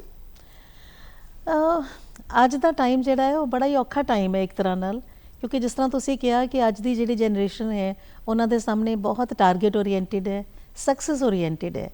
ਉਹਨਾਂ ਨੂੰ ਜਿਹੜਾ ਹੈ ਇੱਕ ਇਹੋ ਜਿਹੀ ਦੌੜ ਵਿੱਚ ਉਹ ਦੌੜ ਰਹੇ ਨੇ ਜਿਹਦਾ ਅੰਤ ਕਿੱਥੇ ਹੈ ਸਾਨੂੰ ਆਪ ਨਹੀਂ ਪਤਾ। ਤੇ ਮੈਨੂੰ ਲੱਗਦਾ ਹੈ ਕਿ ਹਰ ਧਰਮ ਜਿਹੜਾ ਹੈਗਾ ਉਹ ਤੇ ਸਾਨੂੰ ਇਹੀ ਸਿਖਾਉਂਦਾ ਹੈ ਕਿ ਅਸੀਂ ਆਪਣੀ ਜ਼ਿੰਦਗੀ ਨੂੰ ਸਿੰਪਲ ਰੱਖੀਏ, ਅਸੀਂ ਆਪਣੀ ਜ਼ਿੰਦਗੀ ਨੂੰ ਬਹੁਤ ਕੰਪਲਿਕੇਟਿਡ ਨਾ ਬਣਾਈਏ, ਗੁੰਝਲਦਾਰ ਨਾ ਬਣਾਈਏ। ਔਰ ਜੇ ਅਸੀਂ ਸੱਚੀ ਸ਼ਾਂਤੀ ਚਾਹੁੰਦੇ ਹਾਂ, ਮਨ ਦੀ ਸ਼ਾਂਤੀ ਚਾਹੁੰਦੇ ਹਾਂ, ਜੇ ਅਸੀਂ ਆਪਣੇ ਆਪ ਨੂੰ ਇੱਕ ਅੱਛਾ ਜੀਵਨ ਬਿਤਾਉਣਾ ਚਾਹੁੰਦੇ ਹਾਂ, ਤੇ ਫਿਰ ਇਸ ਪ੍ਰੈਸ਼ਰ ਤੋਂ ਥੋੜ੍ਹਾ ਜਿਹਾ ਸਾਨੂੰ ਪਰੇ ਰੱਖਣਾ ਚਾਹੀਦਾ ਹੈ ਆਪਣੇ ਆਪ ਨੂੰ। ਅੱਜ ਦੀ ਜਨਰੇਸ਼ਨ ਲਈ ਇਹ ਚੀਜ਼ ਬਹੁਤ ਇੰਪੋਰਟੈਂਟ ਹੈ ਕਿ ਆਪਣੇ ਆਪ ਨੂੰ ਥੋੜ੍ਹਾ ਜਿਹਾ ਇਹਨਾਂ ਚੀਜ਼ਾਂ ਤੋਂ ਹਟ ਕੇ ਕੁਛ ਧਰਮ ਵੱਲ, ਕੁਛ ਅਧਿਆਤਮ ਵੱਲ ਜਾਂ ਕੁਛ ਮੈਡੀਟੇਸ਼ਨ ਵੱਲ ਆਪਣੇ ਆਪ ਨੂੰ ਲੈ ਕੇ ਜਾਣ, ਤਾਂ ਕਿ ਜਿਹੜਾ ਇਹ ਪ੍ਰੈਸ਼ਰ ਹੈਗਾ ਉਸ ਤੋਂ ਥੋੜ੍ਹਾ ਜਿਹਾ ਨਿਜਾਤ ਪਾ ਸਕਣ। ਅੱਜ ਦੀ ਨਾ ਜੋ ਨੌਜਵਾਨ ਪੀੜ੍ਹੀ ਹੈ ਜੀ, ਦੌੜ 'ਚ ਲੱਗੀ ਹੋਈ ਹੈ, ਜੇ ਉਹਨਾਂ ਨੂੰ ਇਹ ਗੱਲਾਂ ਕਹੋ, ਕਹਿਣਗੇ ਛੱਡੋ ਨਾ, ਜਦੋਂ ਬਜ਼ੁਰਗ ਹੋਵਾਂਗੇ ਉਦੋਂ ਦੇਖਾਂਗੇ, ਬਜ਼ੁਰਗਾਂ ਵਾਲੀਆਂ ਗੱਲਾਂ ਨਾ ਸਾਨੂੰ ਦੱਸੋ, ਸਾਨੂੰ ਆਪਣੇ ਜੀਵਨ ਦਾ ਆਨੰਦ ਲੈਣ ਦਿਓ। ਉਹ ਕੁਝ ਹੋਰ ਸੋਚ ਨਾਲ ਚੱਲਦੇ ਨੇ। ਉਹ ਕਿੱਦਾਂ ਉਹਨਾਂ ਨੂੰ ਮਤਲਬ ਇਹ ਚੀਜ਼ ਸਮਝਾਈ ਜਾਵੇ, ਜਦੋਂ ਕਿ ਜਾਣਦੇ ਆ ਕਿ ਮੂਲ ਚੀਜ਼ ਇਹੀ ਉਹ ਹੈ। ਦੇਖੋ, ਇਹਦੇ ਵਿੱਚ ਤਾਂ ਇਹ ਹੈਗਾ ਕਿ ਪਰਿਵਾਰ ਦਾ ਇਹਦੇ ਵਿੱਚ ਬਹੁਤ ਵੱਡਾ ਯੋਗਦਾਨ ਹੋ ਸਕਦਾ ਹੈ ਜੀ, ਕਿਉਂਕਿ ਪਰਿਵਾਰ ਹੀ ਉਹ ਜਗ੍ਹਾ ਹੈ ਜਿੱਥੇ ਬੱਚੇ ਨੂੰ ਸੰਸਕਾਰ ਮਿਲਦੇ ਹੈ। ਜੇ ਅਸੀਂ ਸ਼ੁਰੂ ਤੋਂ ਪਰਿਵਾਰ ਦੇ ਵਿੱਚ ਇਹੋ ਜਿਹੇ ਸੰਸਕਾਰ ਬੱਚੇ ਨੂੰ ਦੇਵਾਂਗੇ ਕਿ ਜਿਹੜੀ ਇਹ ਸੰਸਾਰਿਕ ਚੀਜ਼ਾਂ ਹੈ ਜਾਂ ਪੈਸੇ ਦੀ ਦੌੜ ਹੈਗੀ ਹੈ ਜਾਂ ਸਫਲਤਾ ਦੀ ਦੌੜ ਹੈਗੀ ਹੈ, ਉਹੀ ਸਭ ਕੁਝ ਨਹੀਂ ਹੈ ਜ਼ਿੰਦਗੀ ਦੇ ਵਿੱਚ, ਉਹੀ ਸਭ ਕੁਝ ਨਹੀਂ ਹੈ ਜ਼ਿੰਦਗੀ ਦੇ ਵਿੱਚ। ਉਸ ਤੋਂ ਪਰੇ ਵੀ ਕੁਝ ਹੈ, ਜਿਹੜੀ ਆਪਣੀ ਮਨ ਦੀ ਸ਼ਾਂਤੀ ਹੈ। ਔਰ ਇਹ ਚੀਜ਼ਾਂ ਹੌਲੀ ਹੌਲੀ ਇਨਸਾਨ ਨੂੰ ਆਪੇ ਸਮਝ ਆਉਣ ਲੱਗ ਜਾਂਦੀਆਂ, ਜਦੋਂ ਕਿ ਬਹੁਤ ਜ਼ਿਆਦਾ ਸਟ੍ਰੈਸ ਕਰਕੇ ਸਾਨੂੰ ਸਰੀਰਕ ਬਿਮਾਰੀਆਂ ਘੇਰ ਲੈਂਦੀਆਂ, ਜਦੋਂ ਸਾਡੀ ਸਿਹਤ ਖਰਾਬ ਹੋਣ ਲੱਗ ਜਾਂਦੀ ਹੈ, ਜਦੋਂ ਅਸੀਂ ਡਾਕਟਰਾਂ ਦੇ ਕੋਲ ਜਾਂਦੇ ਹਾਂ, ਫਿਰ ਡਾਕਟਰ ਸਾਨੂੰ ਇਹ ਕਹਿੰਦੇ ਆ ਕਿ ਟੈਨਸ਼ਨ ਨਹੀਂ ਰੱਖਣੀ, ਤੁਸੀਂ ਟੈਨਸ਼ਨ ਤੋਂ ਆਪਣੇ ਆਪ ਨੂੰ ਦੂਰ ਰੱਖਣਾ ਹੈ। ਫਿਰ ਹੌਲੀ ਹੌਲੀ ਇਨਸਾਨ ਨੂੰ ਸਮਝ ਆਉਣ ਲੱਗ ਜਾਂਦੀ ਹੈ ਕਿ ਇਹ ਚੀਜ਼ਾਂ ਜਿਹੜੀਆਂ ਇੱਕ ਹੱਦ ਤੱਕ ਸਹੀ ਹੈ, ਲੇਕਿਨ ਉਸ ਤੋਂ ਇਲਾਵਾ ਕੁਝ ਚੀਜ਼ਾਂ ਇਹੋ ਜਿਹੀਆਂ ਵੀ ਹੈ ਜਿਹੜੀ ਇਸ ਤੋਂ ਪਰੇ ਹੈ। ਔਰ ਫਿਰ ਇਨਸਾਨ ਆਪਣੇ ਆਪ ਇਹਨਾਂ ਚੀਜ਼ਾਂ ਵੱਲ ਮੁੜਨਾ ਸ਼ੁਰੂ ਹੋ ਜਾਂਦਾ ਹੈ। ਜਿੱਦਾਂ ਕਿ ਹੁਣ ਜੇ ਤੁਸੀਂ ਆਪਣਾ ਖਾਣ ਪਾਨ ਸਿੰਪਲ ਨਹੀਂ ਰੱਖਦੇ ਔਰ ਖਾਣ ਪਾਨ ਦੇ ਵਿੱਚ ਬੜੀ ਲਾਪਰਵਾਹੀ ਕਰਦੇ ਹੋ, ਤੇ ਹੌਲੀ ਹੌਲੀ ਤੁਹਾਡਾ ਸਰੀਰ ਤੁਹਾਨੂੰ ਆਪੇ ਹੀ ਇੰਡੀਕੇਸ਼ਨ ਦੇਣਾ ਸ਼ੁਰੂ ਕਰ ਦਿੰਦਾ ਹੈ ਕਿ ਤੁਹਾਡੀ ਸਿਹਤ ਖਰਾਬ ਹੋਣ ਲੱਗ ਜਾਏ, ਤੇ ਫਿਰ ਤੁਸੀਂ ਆਪੇ ਹੀ ਸਿੰਪਲ ਲਿਵਿੰਗ ਵੱਲ ਆ ਜਾਂਦੇ ਹੋ। ਇੱਕ ਚੀਜ਼ ਹੈ ਜਿਹੜੀ ਚੀਜ਼ ਨੂੰ ਅਸੀਂ ਸਭ ਸਮਝਦੇ ਹਾਂ, ਇਨਸਾਨੀਅਤ, ਮਾਨਵਤਾ, ਉਹ ਸਾਡੇ ਸਾਰਿਆਂ 'ਚ ਹੋਣੀ ਚਾਹੀਦੀ ਹੈ। ਉਹ ਛੋਟੇ ਤੋਂ ਛੋਟੇ ਉਮਰ ਦੇ ਬੱਚੇ ਵੀ ਸਮਝਦੇ ਨੇ ਇਨਸਾਨੀਅਤ। ਜੇ ਆਪਾਂ ਇਨਸਾਨੀਅਤ ਦੇ ਸੰਦਰਭ ਦੇ ਵਿੱਚ ਸਿੱਖਿਆਵਾਂ ਨੂੰ ਸਮਝਣਾ ਚਾਹੀਏ, ਜੈਨ ਧਰਮ ਦੀਆਂ, ਮਹਾਵੀਰ ਸਵਾਮੀ ਜੀ ਦੀਆਂ, ਇਨਸਾਨੀਅਤ ਦੇ ਸੰਦਰਭ ਦੇ ਵਿੱਚ ਕਿਵੇਂ ਸਮਝਾਂਗੇ ਜੋ ਅਸੀਂ ਨੌਜਵਾਨ ਪੀੜ੍ਹੀ ਨੂੰ ਸਮਝਾ ਸਕਦੇ ਹਾਂ? ਜੀ, ਇਹਦੇ ਵਿੱਚ ਮੈਂ ਦੋ ਚੀਜ਼ਾਂ ਸਭ ਤੋਂ ਇੰਪੋਰਟੈਂਟ ਹੈ, ਜਿਹੜੀ ਮੈਂ ਅੱਗੇ ਵੀ ਗੱਲ ਕਰ ਚੁੱਕੀ ਹਾਂ। ਇੱਕ ਤਾਂ ਅਹਿੰਸਾ। ਅਹਿੰਸਾ ਜਿਹੜੀ ਹੈ ਯਾਨੀ ਕਿ ਹਿੰਸਾ ਨਾ ਕਰਨਾ। ਹਿੰਸਾ ਚਾਹੇ ਉਹ ਕਰਮਾਂ ਦੀ ਹੋਏ, ਚਾਹੇ ਉਹ ਵਿਚਾਰਾਂ ਦੀ ਹੋਏ, ਤੇ ਚਾਹੇ ਉਹ ਕਿਸੇ ਜੀਵ ਦੇ ਪ੍ਰਤੀ ਹੋਏ। ਤੇ ਨੌਜਵਾਨ ਪੀੜ੍ਹੀ ਨੂੰ ਜੇ ਅਸੀਂ ਇਹ ਸਮਝਾਵਾਂਗੇ ਕਿ ਜਿਸ ਤਰ੍ਹਾਂ ਕਹਿੰਦੇ ਨਾ ਕਿ do unto others what you want others to do to you, ਦੂਜੇ ਨਾਲ ਉਹ ਸਲੂਕ ਕਰੋ, ਉਹੀ ਸਲੂਕ ਕਰੋ ਜਿਹੜਾ ਤੁਸੀਂ ਚਾਹੁੰਦੇ ਹੋ ਤੁਹਾਡੇ ਨਾਲ ਹੋਵੇ। ਤੇ ਉਹਦੇ ਵਿੱਚ ਵੀ ਇਹ ਚੀਜ਼ ਆਉਂਦੀ ਹੈ ਕਿ ਜੇ ਅਸੀਂ ਕਿਸੇ ਨੂੰ ਠੇਸ ਪਹੁੰਚਾਉਂਦੇ ਹਾਂ, ਕਿਸੇ ਦੀ ਭਾਵਨਾਵਾਂ ਨੂੰ ਆਹਤ ਕਰਦੇ ਹਾਂ, ਤੇ ਸਾਨੂੰ ਇਹ ਸੋਚਣਾ ਚਾਹੀਦਾ ਹੈ ਕਿ ਜੇ ਮੇਰੇ ਨਾਲ ਕੋਈ ਇੱਦਾਂ ਕਰੇ ਤਾਂ ਮੈਨੂੰ ਕਿੱਦਾਂ ਲੱਗੇਗਾ ਜੀ। ਤੇ ਇਹ ਚੀਜ਼ ਬੱਚਿਆਂ ਨੂੰ ਸਮਝਾਉਣੀ ਬਹੁਤ ਜ਼ਰੂਰੀ ਹੈ।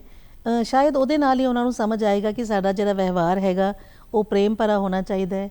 ਨਫ਼ਰਤ, ਘ੍ਰਿਣਾ ਤੇ ਜੈਲਸੀ, ਈਰਸ਼ਾ, ਇਹਨਾਂ ਚੀਜ਼ਾਂ ਤੋਂ ਉੱਪਰ ਉੱਠ ਕੇ ਸਾਨੂੰ ਇੱਕ ਹਰ ਇਨਸਾਨ ਦੇ ਨਾਲ ਪ੍ਰੇਮ ਦੇ ਨਾਲ ਪੇਸ਼ ਆਉਣਾ ਚਾਹੀਦਾ ਹੈ। ਇਹ ਸਾਨੂੰ ਧਰਮ ਸਿਖਾਉਂਦਾ ਹੈ। ਦੂਸਰੀ ਇੱਥੇ ਮੈਂ ਇੱਕ ਹੋਰ ਜੈਨ ਧਰਮ ਦਾ ਸਿਧਾਂਤ ਹੈ ਜਿਹਦਾ ਜ਼ਿਕਰ ਕਰਨਾ ਚਾਹਾਂਗੀ, ਉਹ ਹੈਗਾ ਅਨੇਕਾਂਤਵਾਦ। ਇਹਨੂੰ ਅਨੇਕਾਂਤਵਾਦ ਦਾ ਸਿਧਾਂਤ ਵੀ ਕਿਹਾ ਜਾਂਦਾ ਹੈ। ਜੇ ਸਿੰਪਲ ਭਾਸ਼ਾ ਵਿੱਚ ਮੈਂ ਕਹਾਂ ਕਿ ਇੱਕ ਉਦਾਹਰਨ ਦੇ ਤੌਰ ਤੇ ਮੈਂ ਉਹਨੂੰ ਸਮਝਾਵਾਂ, ਤੇ ਇੱਕ ਬੰਦਾ ਸੀਗਾ ਜੋ ਦੇਖ ਨਹੀਂ ਸੀ ਸਕਦਾ, ਤੇ ਉਹਨੂੰ ਕਿਸੇ ਨੇ ਉਹਦੇ ਸਾਹਮਣੇ ਹਾਥੀ ਨੂੰ ਖੜਾ ਕਰਤਾ ਜੀ, ਤੇ ਉਹਨੂੰ ਕਿਹਾ ਵੀ ਹਾਥੀ ਕਿਹੋ ਜਿਹਾ ਹੈ, ਇਹ ਜਿਹੜਾ ਜਾਨਵਰ ਹੈ ਤੁਹਾਡੇ ਸਾਹਮਣੇ ਇਹ ਕਿਹੋ ਜਿਹਾ ਹੈ। ਤੇ ਉਹਨੇ ਉਹਨੂੰ ਟੱਚ ਕੀਤਾ, ਉਹਨੂੰ ਟੱਚ ਕਰਕੇ ਉਹਦੇ ਹੱਥ ਵਿੱਚ ਉਹਦੀ ਪੂੰਛ ਆ ਗਈ, ਤੇ ਉਹਨੇ ਜਿਹੜਾ ਹੈ ਉਹਨੂੰ ਹਾਥੀ ਨੂੰ ਜਿੱਦਾਂ ਉਹਦੀ ਪੂੰਛ ਲੱਗਦੀ ਸੀ ਉੱਦਾਂ ਡਿਫਾਈਨ ਕੀਤਾ ਕਿ ਹਾਥੀ ਜਿਹੜਾ ਹੈ ਉਹ ਇੱਦਾਂ ਦਾ ਹੈ। ਤੇ ਫਿਰ ਕਿਸੇ ਦੇ ਹੱਥ ਵਿੱਚ ਉਹਦੀ ਜਿਹੜੀ ਹੈ ਲੱਤ ਆ ਗਈ, ਤੇ ਉਹਨੇ ਕਿਹਾ ਕਿ ਹਾਥੀ ਇਹੋ ਜਿਹਾ ਹੈ। ਕਿਸੇ ਨੇ ਉਹਦੀ ਸੂੰਡ ਨੂੰ ਟੱਚ ਕੀਤਾ ਤੇ ਉਹਨੂੰ ਲੱਗਿਆ ਕਿ ਉਹੋ ਜਿਹਾ ਹੈ। ਤੇ ਇਸੇ ਤਰ੍ਹਾਂ ਜਿਹੜੀ ਜ਼ਿੰਦਗੀ ਦੀ ਅਸਲੀਅਤ ਹੈ ਉਹ ਵੀ ਇੱਕ ਬਹੁਤ ਵੱਡੀ ਚੀਜ਼ ਹੈ, ਤੇ ਉਹਨੂੰ ਅਸੀਂ ਆਪਣੇ ਆਪਣੇ ਦ੍ਰਿਸ਼ਟੀਕੋਣ ਤੋਂ, ਅਲੱਗ-ਅਲੱਗ ਦ੍ਰਿਸ਼ਟੀਕੋਣ ਤੋਂ ਅਸੀਂ ਉਹਨੂੰ ਸਮਝਣ ਦੀ ਕੋਸ਼ਿਸ਼ ਕਰਦੇ ਹਾਂ। ਜਦੋਂ ਰੋਸ਼ਨੀ ਆ ਜਾਂਦੀ ਉਦੋਂ ਪਤਾ ਲੱਗ ਜਾਂਦਾ ਇਹ ਪਤਾ ਚੱਲ ਜਾਂਦਾ ਹੈ ਕਿ ਇਹ ਪੂਰਾ ਹਾਥੀ ਕੀ ਚੀਜ਼ ਹੈ। ਬਿਲਕੁਲ। ਤੇ ਇਹਦਾ ਮਤਲਬ ਇਹ ਹੈਗਾ ਕਿ ਜ਼ਿੰਦਗੀ ਦੇ ਵਿੱਚ ਹਰ ਇੱਕ ਦਾ ਦ੍ਰਿਸ਼ਟੀਕੋਣ ਅਲੱਗ-ਅਲੱਗ ਹੋ ਸਕਦਾ ਹੈ, ਔਰ ਜੋ ਅਸੀਂ ਸੋਚਦੇ ਹਾਂ ਉਹ ਵੀ ਠੀਕ ਹੋ ਸਕਦਾ ਹੈ, ਜਿਹੜਾ ਦੂਸਰਾ ਬੰਦਾ ਸੋਚ ਰਿਹਾ ਹੈ ਉਹ ਵੀ ਰਿਐਲਿਟੀ ਦਾ ਇੱਕ ਦੂਸਰਾ ਪਹਿਲੂ ਹੋ ਸਕਦਾ ਹੈ। ਤੇ ਦੂਸਰੇ ਦੇ ਪੁਆਇੰਟ ਆਫ ਵਿਊ ਨੂੰ ਰਿਸਪੈਕਟ ਕਰਨਾ, ਉਹਨੂੰ ਐਕਸੈਪਟ ਕਰਨਾ, ਉਹਨੂੰ ਵੀ ਮਾਨਿਅਤਾ ਦੇਣਾ ਜਾਂ ਉਹਨੂੰ ਵੀ ਸਮਝਣ ਦੀ ਕੋਸ਼ਿਸ਼ ਕਰਨਾ, ਇਹ ਅਨੇਕਾਂਤਵਾਦ ਦਾ ਸਿਧਾਂਤ ਸਾਨੂੰ ਦੱਸਦਾ ਹੈ।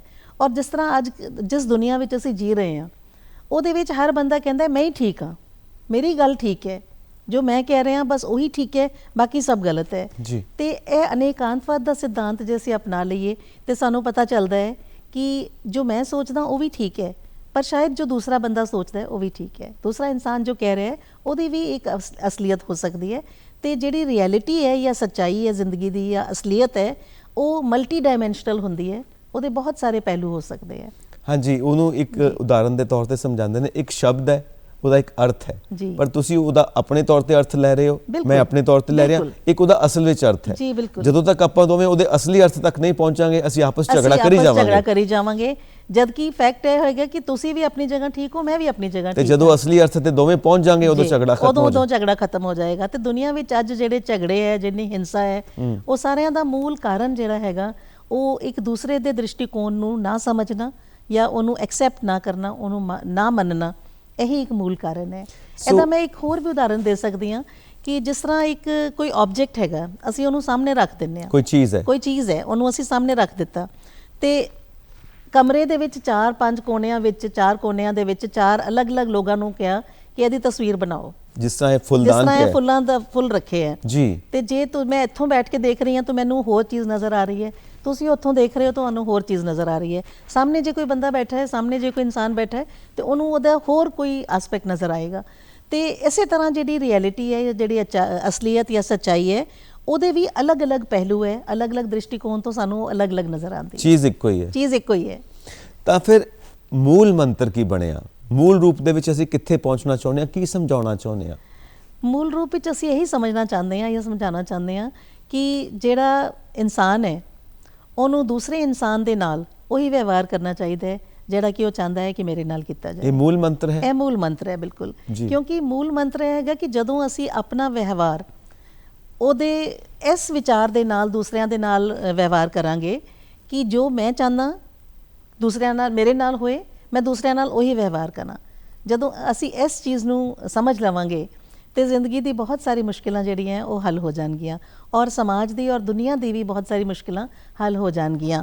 ਇੱਥੇ ਮੈਂ ਇੱਕ ਇੱਕ ਪ੍ਰੇਅਰ ਹੈਗੀ ਹੈ, ਇੱਕ ਪ੍ਰਾਰਥਨਾ ਹੈਗੀ ਹੈ ਜਿਹੜੀ ਕਿ ਇਨਸਾਨ ਨੂੰ ਵਿਅਕਤੀਗਤ ਰੂਪ ਵਿੱਚ ਔਰ ਸਮਾਜ ਦੇ ਤੌਰ ਤੇ ਜਾਂ ਇੱਕ ਪੂਰੇ ਵਿਸ਼ਵ ਦੇ ਪਰਿਪੇਕਸ਼ ਵਿੱਚ ਉਹਦਾ ਬਹੁਤ ਮਹੱਤਵ ਹੈ ਜੀ।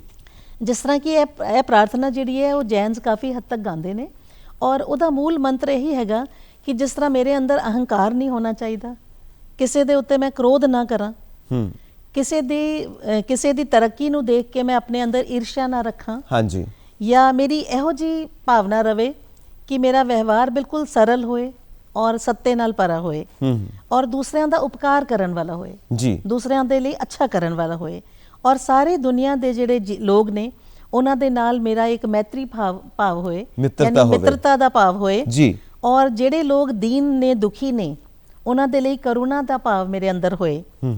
ਤੇ ਇਸ ਤਰ੍ਹਾਂ ਕਰਕੇ ਮਤਲਬ ਜਿਹੜੇ ਇੱਕ ਭਾਵਨਾ ਹੈਗੀ ਹੈ।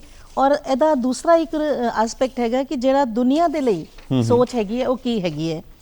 ਜਿਸ ਤਰ੍ਹਾਂ ਕਿ ਇਹ ਪ੍ਰਾਰਥਨਾ ਇਨਸਾਨ ਕਰਦਾ ਹੈ ਕਿ ਦੁਨੀਆ ਦੇ ਸਾਰੇ ਲੋਕ ਜਿਹੜੇ ਆ ਉਹ ਸੁਖੀ ਰਹਿਣ ਜੀ, ਕਦੀ ਵੀ ਕੋਈ ਕਸ਼ਟ ਵਿੱਚ ਨਾ ਹੋਏ ਔਰ ਸਾਰਿਆਂ ਦੇ ਨਾਲ ਬੈਰ ਔਰ ਪਾਪ ਔਰ ਅਭਿਮਾਨ ਛੋੜ ਕੇ ਦੁਨੀਆ ਵਿੱਚ ਮੰਗਲ ਹੋਏ, ਕੋਈ ਬਿਮਾਰੀ ਨਾ ਹੋਏ, ਸਮੇਂ ਤੇ ਬਾਰਿਸ਼ ਹੋਏ, ਰਾਜਾ ਜਿਹੜਾ ਹੈਗਾ ਉਹ ਧਰਮਨਿਸ਼ਠ ਹੋ ਕੇ ਨਿਆਂ ਕਰੇ, ਹਾਂਜੀ, ਕੋਈ ਲੋਕ ਸ਼ਾਂਤੀ ਨਾਲ ਜ਼ਿੰਦਗੀ ਬਿਤਾਉਣ ਔਰ ਦੁਨੀਆ ਵਿੱਚ ਪਰਸਪਰ ਪ੍ਰੇਮ ਹੋਏ ਔਰ ਕੋਈ ਵੀ ਕਿਸੇ ਨੂੰ ਕਠੋਰ ਜਾਂ ਅਪ੍ਰਿਯ ਸ਼ਬਦ ਨਾ ਕਹੇ। ਤੇ ਇਹ ਸਾਰੀਆਂ ਜਿਹੜੀਆਂ ਇਹ ਇੱਕ ਪ੍ਰਾਰਥਨਾ ਦਾ ਹਿੱਸਾ ਨੇ ਤੇ ਮੈਨੂੰ ਲੱਗਦਾ ਹੈ ਕਿ ਜੇ ਇਹ ਸਾਰੀਆਂ ਚੀਜ਼ਾਂ ਨੂੰ ਆਪਣੀ ਜ਼ਿੰਦਗੀ ਵਿੱਚ ਅਸੀਂ ਅਪਣਾ ਲਈਏ ਤੇ ਇਨਸਾਨ ਦੀ ਜ਼ਿੰਦਗੀ ਵੀ ਖੁਸ਼ਹਾਲ ਹੋ ਸਕਦੀ ਹੈ, ਬਿਹਤਰ ਹੋ ਸਕਦੀ ਹੈ ਔਰ ਇਸ ਦੇ ਨਾਲ ਨਾਲ ਦੁਨੀਆ ਦਾ ਵੀ ਮੰਗਲ ਔਰ ਕਲਿਆਣ ਹੋ ਸਕਦਾ ਹੈ। ਯਾਨੀ ਕਿ ਅਸੀਂ ਇਸ ਗੱਲ ਤੇ ਪਹੁੰਚੇ ਕਿ ਜਿਹੜੀ ਨੌਜਵਾਨ ਪੀੜ੍ਹੀ ਹੈ, ਛੋਟੇ ਛੋਟੇ ਬੱਚੇ ਨੇ, ਉਹ ਇਸ ਗੱਲ ਨੂੰ ਫੜ ਕੇ ਤੁਰ ਸਕਦੇ ਨੇ, ਜਿੱਤੋਂ ਸ਼ੁਰੂਆਤ ਤੇ ਕਰਨੀ ਪਏਗੀ ਨਾ ਕਿਤੇ ਨਾ ਕਿਤੋਂ, ਬਿਲਕੁਲ ਕਿ ਬਿਲਕੁਲ ਅਸੀਂ ਦੂਜੇ ਨਾਲ ਉਹ ਵਿਵਹਾਰ ਕਰੀਏ ਜਿੱਦਾਂ ਦਾ ਵਿਵਹਾਰ ਅਸੀਂ ਚਾਹੁੰਦੇ ਹਾਂ ਕਿ ਸਾਡੇ ਨਾਲ ਦੂਜੇ ਕਰਨ। ਜੇ ਇਸ ਸਿੱਖਿਆ ਨੂੰ ਫੜ ਕੇ ਤੁਰ ਪਵੋ ਤਾਂ ਅੱਗੋਂ ਸਾਰੇ ਪਰਤਾਂ ਖੁੱਲਣੀਆਂ ਸ਼ੁਰੂ ਹੋ ਜਾਣਗੀਆਂ, ਰੋਸ਼ਨੀ ਮਿਲਣੀ ਸ਼ੁਰੂ ਹੋ ਜਾਏਗੀ। ਇੱਥੇ ਮੈਂ ਇੱਕ ਗੱਲ ਇਹ ਵੀ ਕਹਿਣਾ ਚਾਹਾਂਗੀ ਕਿ ਜੈਨ ਧਰਮ ਦੇ ਵਿੱਚ ਜਿਹੜਾ ਹੈਗਾ ਇੱਕ ਹੋਰ ਚੀਜ਼ ਤੇ ਬਹੁਤ ਮਹੱਤਵ ਦਿੱਤਾ ਜਾਂਦਾ ਹੈ ਕਿ ਜਿਹੜੀ ਆਪਣੀ ਜਿਹਨਾਂ ਕਹਿੰਦੇ ਨਕਾਰਾਤਮਕ ਭਾਵਨਾ ਹੈ ਉਹਨਾਂ ਤੇ ਜਿੱਤ ਹਾਸਿਲ ਕਰਨਾ, ਬੁਰੀ ਸੋਚ ਤੇ, ਬੁਰੀ ਸੋਚ ਜਾਂ ਨਕਾਰਾਤਮਕ ਜਿਹੜੇ ਇਨਸਾਨ ਦੇ ਅੰਦਰ ਭਾਵਨਾਵਾਂ ਹੁੰਦੀਆਂ ਹੈ, ਜਿਸ ਤਰ੍ਹਾਂ ਕਿ ਕ੍ਰੋਧ ਹੈ, ਈਰਸ਼ਾ ਹੈ, ਲਾਲਚ ਹੈ, ਤੇ ਇਹਨਾਂ ਸਭ ਦੇ ਉੱਤੇ ਜਿੱਤ ਹਾਸਿਲ ਕਰਨਾ, ਇਹਨੂੰ ਬਹੁਤ ਮਹੱਤਵ ਦਿੱਤਾ ਜਾਂਦਾ ਹੈ। ਤੇ ਮੈਨੂੰ ਲੱਗਦਾ ਹੈ ਕਿ ਨੌਜਵਾਨ ਪੀੜ੍ਹੀ ਨੂੰ ਅਸੀਂ ਇਹ ਵੀ ਮੈਸੇਜ ਇੱਕ ਦੇ ਸਕਦੇ ਹਾਂ, ਸੰਦੇਸ਼ ਦੇ ਸਕਦੇ ਹਾਂ ਕਿ ਜੇ ਅਸੀਂ ਆਪਣੇ ਅੰਦਰ ਦੀ ਜਿਹੜੀ ਨਕਾਰਾਤਮਕ ਭਾਵਨਾਵਾਂ ਨੇ ਉਹਨਾਂ ਦੇ ਉੱਤੇ ਜਿੱਤ ਹਾਸਿਲ ਕਰਨ ਦੀ ਕੋਸ਼ਿਸ਼ ਕਰਦੇ ਰਹੀਏ ਔਰ ਆਪਣੇ ਆਪ ਨੂੰ ਹਮੇਸ਼ਾ ਇੱਕ ਬਿਹਤਰ ਇਨਸਾਨ ਬਣਾਉਣ ਦੀ ਦਿਸ਼ਾ ਵਿੱਚ ਅੱਗੇ ਵਧਦੇ ਰਹੀਏ, ਤੇ ਜੇ ਹਰ ਇਨਸਾਨ ਇਹੋ ਜਿਹੀ ਸੋਚ ਆਪਣੇ ਅੰਦਰ ਵਿਕਸਿਤ ਕਰ ਲਏਗਾ ਤੇ ਦੁਨੀਆ ਤੇ ਆਪਣੇ ਆਪ ਹੀ ਬਹੁਤ ਖੂਬਸੂਰਤ ਹੋ ਜਾਏਗੀ। ਬਿਲਕੁਲ, ਨੈਗੇਟਿਵ ਸੋਚ ਬਿਲਕੁਲ ਨਹੀਂ ਹੋਣੀ ਚਾਹੀਦੀ, ਨੈਗੇਟਿਵ ਸੋਚ ਨੂੰ ਬਿਲਕੁਲ ਪਰੇ ਰੱਖਣਾ ਹੈ, ਪੋਜ਼ਿਟਿਵ ਸੋਚ ਲੈ ਕੇ ਚੱਲੋ। ਔਰ ਕਈ ਵਾਰ ਪੁੱਛਦੇ ਨੇ, ਕਹਿੰਦੇ ਪੋਜ਼ਿਟਿਵ ਸੋਚ ਹੁੰਦੀ ਕੀ ਹੈ? ਤਾਂ ਇੱਕ ਦਾਰਸ਼ਨਿਕ ਨੇ ਕਿਹਾ ਕਿ ਪੋਜ਼ਿਟਿਵ ਸੋਚ ਦਾ ਮਤਲਬ ਹੈ ਤੁਸੀਂ ਅਲਰਟ ਹੋ, ਤੁਸੀਂ ਬਿਲਕੁਲ ਜਾਗਰੂਕ ਹੋ, ਤੁਸੀਂ ਹਰ ਚੀਜ਼ ਨੂੰ ਪਰਖਦੇ ਹੋ। ਪੋਜ਼ਿਟਿਵ ਹੋਣ ਦਾ ਮਤਲਬ ਇਹ ਹੁੰਦਾ ਹੈ ਕਿ ਤੁਸੀਂ ਬਿਲਕੁਲ ਜਾਗਦੇ ਹੋਏ ਹਰ ਚੀਜ਼ ਨੂੰ ਦੇਖਦੇ ਸੁਣਦੇ ਹੋ, ਪਰਖਦੇ ਹੋ। ਇੱਕ ਇਹਦਾ ਇੱਕ ਟੈਸਟ ਇਹ ਵੀ ਹੋ ਸਕਦਾ ਹੈ ਕਿ ਜਿਹੜੀ ਨੈਗੇਟਿਵ ਸੋਚ ਹੈ ਉਹ ਇਹ ਹੁੰਦੀ ਹੈ ਜਿਹੜੀ ਤੁਹਾਡੇ ਅੰਦਰ ਖਲਬਲੀ ਪੈਦਾ ਕਰਦੀ ਹੈ ਔਰ ਤੁਹਾਨੂੰ ਜਿਹੜਾ ਹੈ ਉਹ ਅਸ਼ਾਂਤ ਕਰਦੀ ਹੈ ਤੁਹਾਡੇ ਮਨ ਨੂੰ, ਔਰ ਜਿਸ ਚੀਜ਼ ਨਾਲ ਤੁਹਾਡੇ ਮਨ ਨੂੰ ਸ਼ਾਂਤੀ ਮਿਲਦੀ ਹੈ, ਸਕੂਨ ਮਿਲਦਾ ਹੈ, ਉਹ ਪੋਜ਼ਿਟਿਵ ਸੋਚ ਹੋ ਸਕਦੀ ਹੈ। ਚੈਨ ਨਾਲ ਤੁਸੀਂ ਜ਼ਿੰਦਗੀ ਬਿਤਾ ਰਹੇ ਹੋ, ਜਿਹੜਾ ਤੁਹਾਨੂੰ ਮਾਨਸਿਕ ਸ਼ਾਂਤੀ ਜਿਹਦੇ ਨਾਲ ਮਿਲਦੀ ਹੈ ਉਹ ਆਪਣੇ ਆਪ ਹੀ ਪੋਜ਼ਿਟਿਵ ਸੋਚ ਹੈ। ਬਿਲਕੁਲ, ਜਿਹਦੇ ਅੰਦਰ ਆਪਣੇ ਅੰਦਰ ਚੈਨ ਹੋਏਗਾ ਉਹ ਦੂਜਿਆਂ ਨੂੰ ਵੀ ਚੈਨ ਨਾਲ ਜੀਉਣ ਦੇਗਾ, ਨਹੀਂ ਤਾਂ ਉਹ ਦੂਜਿਆਂ ਨੂੰ ਵੀ ਤੰਗ ਕਰੂਗਾ।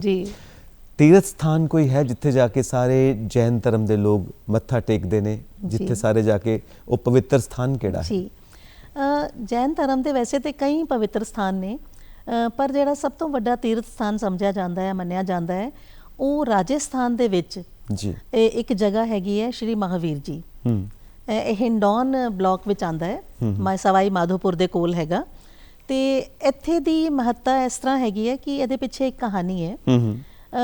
ਇਹ ਮੰਨਿਆ ਜਾਂਦਾ ਹੈ ਕਿ ਵੈਸੇ ਤੇ ਜੈਨ ਧਰਮ ਦੇ ਜਿਹੜੇ ਤੀਰਥੰਕਰ ਸੀਗੇ ਮਹਾਵੀਰ ਸਵਾਮੀ, ਉਹਨਾਂ ਦਾ ਜਨਮ 600 ਈਸਾ ਤੋਂ 600 ਈਸਵੀ ਪੂਰਵ ਹੋਇਆ, ਲੇਕਿਨ ਉਸ ਤੋਂ ਬਾਅਦ ਉਹਨਾਂ ਦੀ ਮੂਰਤੀਆਂ ਬਣਾ ਕੇ ਉਹਨਾਂ ਦੀ ਪੂਜਾ ਵੀ ਕੀਤੀ ਜਾਂਦੀ ਰਹੀ ਔਰ ਸਮੇਂ ਦੇ ਨਾਲ ਨਾਲ ਹੋ ਸਕਦਾ ਹੈ ਕਿ ਇਹ ਮੂਰਤੀਆਂ ਜਿਹੜੀਆਂ ਹੈ ਉਹ ਖੰਡਰਾਂ ਵਿੱਚ ਤਬਦੀਲ ਹੋ ਗਈਆਂ ਜਾਂ ਜਿਹੜੇ ਮਤਲਬ ਦਬ ਗਈਆਂ ਰੇਤ ਦੇ ਵਿੱਚ।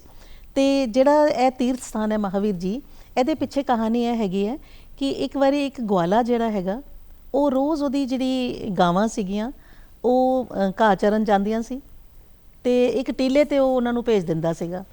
ਤੇ ਉੱਥੇ ਜਦੋਂ ਗਾਵਾਂ ਚਰਨ ਜਾਂਦੀਆਂ ਸੀ ਤੇ ਜਦੋਂ ਵਾਪਸ ਆਉਂਦੀਆਂ ਸੀ ਤੇ ਉਹ ਦੇਖਦਾ ਸੀਗਾ ਕਿ ਉਹਨਾਂ ਦਾ ਦੁੱਧ ਜਿਹੜਾ ਉਹ ਮੁੱਕ ਜਾਂਦਾ ਸੀ, ਤੇ ਉਹ ਬੜਾ ਹੈਰਾਨ ਹੁੰਦਾ ਸੀਗਾ ਕਿ ਵੀ ਕੋਈ ਉਹਨਾਂ ਦਾ ਦੁੱਧ ਚੋਰੀ ਕਰ ਲੈਂਦਾ ਹੈ ਜਾਂ ਕੀ ਇਹਦੇ ਪਿੱਛੇ ਕਾਰਨ ਹੈਗਾ। ਤੇ ਜਦੋਂ ਕਈ ਦਿਨਾਂ ਤੱਕ ਇਸ ਤਰ੍ਹਾਂ ਹੁੰਦਾ ਰਿਹਾ ਤੇ ਉਹਨੂੰ ਲੱਗਿਆ ਕਿ ਇੱਕ ਦਿਨ ਮੈਂ ਛੁਪ ਕੇ ਦੇਖਾਂ ਕਿ ਗਾਵਾਂ ਕਿੱਥੇ ਜਾਂਦੀਆਂ ਔਰ ਕੌਣ ਹੈਗਾ ਜਿਹੜਾ ਉਹਨਾਂ ਦਾ ਦੁੱਧ ਚੋਰੀ ਕਰ ਲੈਂਦਾ ਹੈ। ਤੇ ਉਹ ਪਿੱਛੇ ਉਹਨੇ ਲੁੱਕ ਕੇ ਦੇਖਿਆ, ਗਾਵਾਂ ਨੂੰ ਆਬਜ਼ਰਵ ਕੀਤਾ ਕਿ ਜਦੋਂ ਗਾਵਾਂ ਟੀਲੇ ਤੇ ਇੱਕ ਜਾਂਦੀਆਂ ਸੀ ਤੇ ਉੱਥੇ ਘਾਹ ਚਰਦੀਆਂ ਸੀ ਤੇ ਉਹਨਾਂ ਦਾ ਦੁੱਧ ਜਿਹੜਾ ਹੈ ਉਹ ਆਪੇ ਹੀ ਚੋਂ ਹੋ ਜਾਂਦਾ ਸੀ। ਅੱਛਾ ਜੀ। ਤੇ ਇਹ ਇੱਕ ਚਮਤਕਾਰਿਕ ਸ਼ਕਤੀ ਉਹਨੂੰ ਲੱਗੀ ਤੇ ਉਹਨੂੰ ਲੱਗਿਆ ਕਿ ਇਸ ਟੀਲੇ ਦੇ ਵਿੱਚ ਜ਼ਰੂਰ ਕੋਈ ਇਹੋ ਜਿਹੀ ਚਮਤਕਾਰਿਕ ਸ਼ਕਤੀ ਹੈ ਜਿਹਦੇ ਕਰਕੇ ਇਹ ਘਟਨਾ ਵਾਪਰ ਰਹੀ ਹੈ। ਤੇ ਫਿਰ ਜਦੋਂ ਉਸ ਟੀਲੇ ਦੀ ਖੁਦਾਈ ਕੀਤੀ ਗਈ ਤੇ ਉਹਦੇ ਥੱਲਿਓਂ ਮਹਾਵੀਰ ਸਵਾਮੀ ਦੀ ਜਿਹੜੀ ਪ੍ਰਤਿਮਾ ਹੈ ਉਹ ਨਿਕਲੀ ਤੇ ਉਸ ਪ੍ਰਤਿਮਾ ਨੂੰ ਇੱਕ ਸੇਠ ਨੇ ਉਹਦੇ ਲਈ ਮੰਦਿਰ ਬਣਵਾ ਕੇ ਉਹਦੀ ਸਥਾਪਨਾ ਕੀਤੀ ਤੇ ਇਸ ਤੀਰਥ ਨੂੰ ਜਿਹੜਾ ਹੈ ਬਹੁਤ ਮੰਨਿਆ ਜਾਂਦਾ ਹੈ।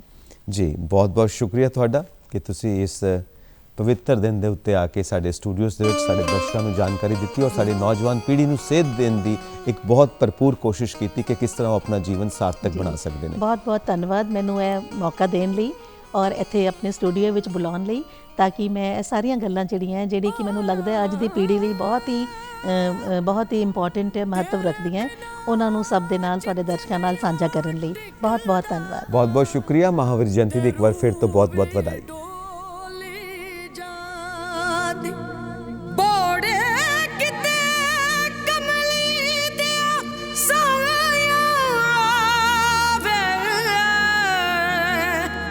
ਤੇ ਜਿੰਦ ਟਿੱਕੇ ਡੋਲੇ ਖਾਨ ਦੀ ਹਿਜਰ ਤੇਰੇ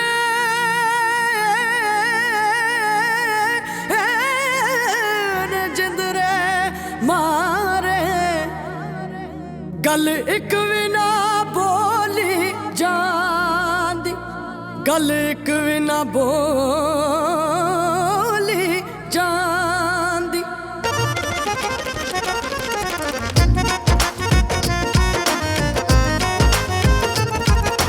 ਮਸੀਂ ਖੜੀ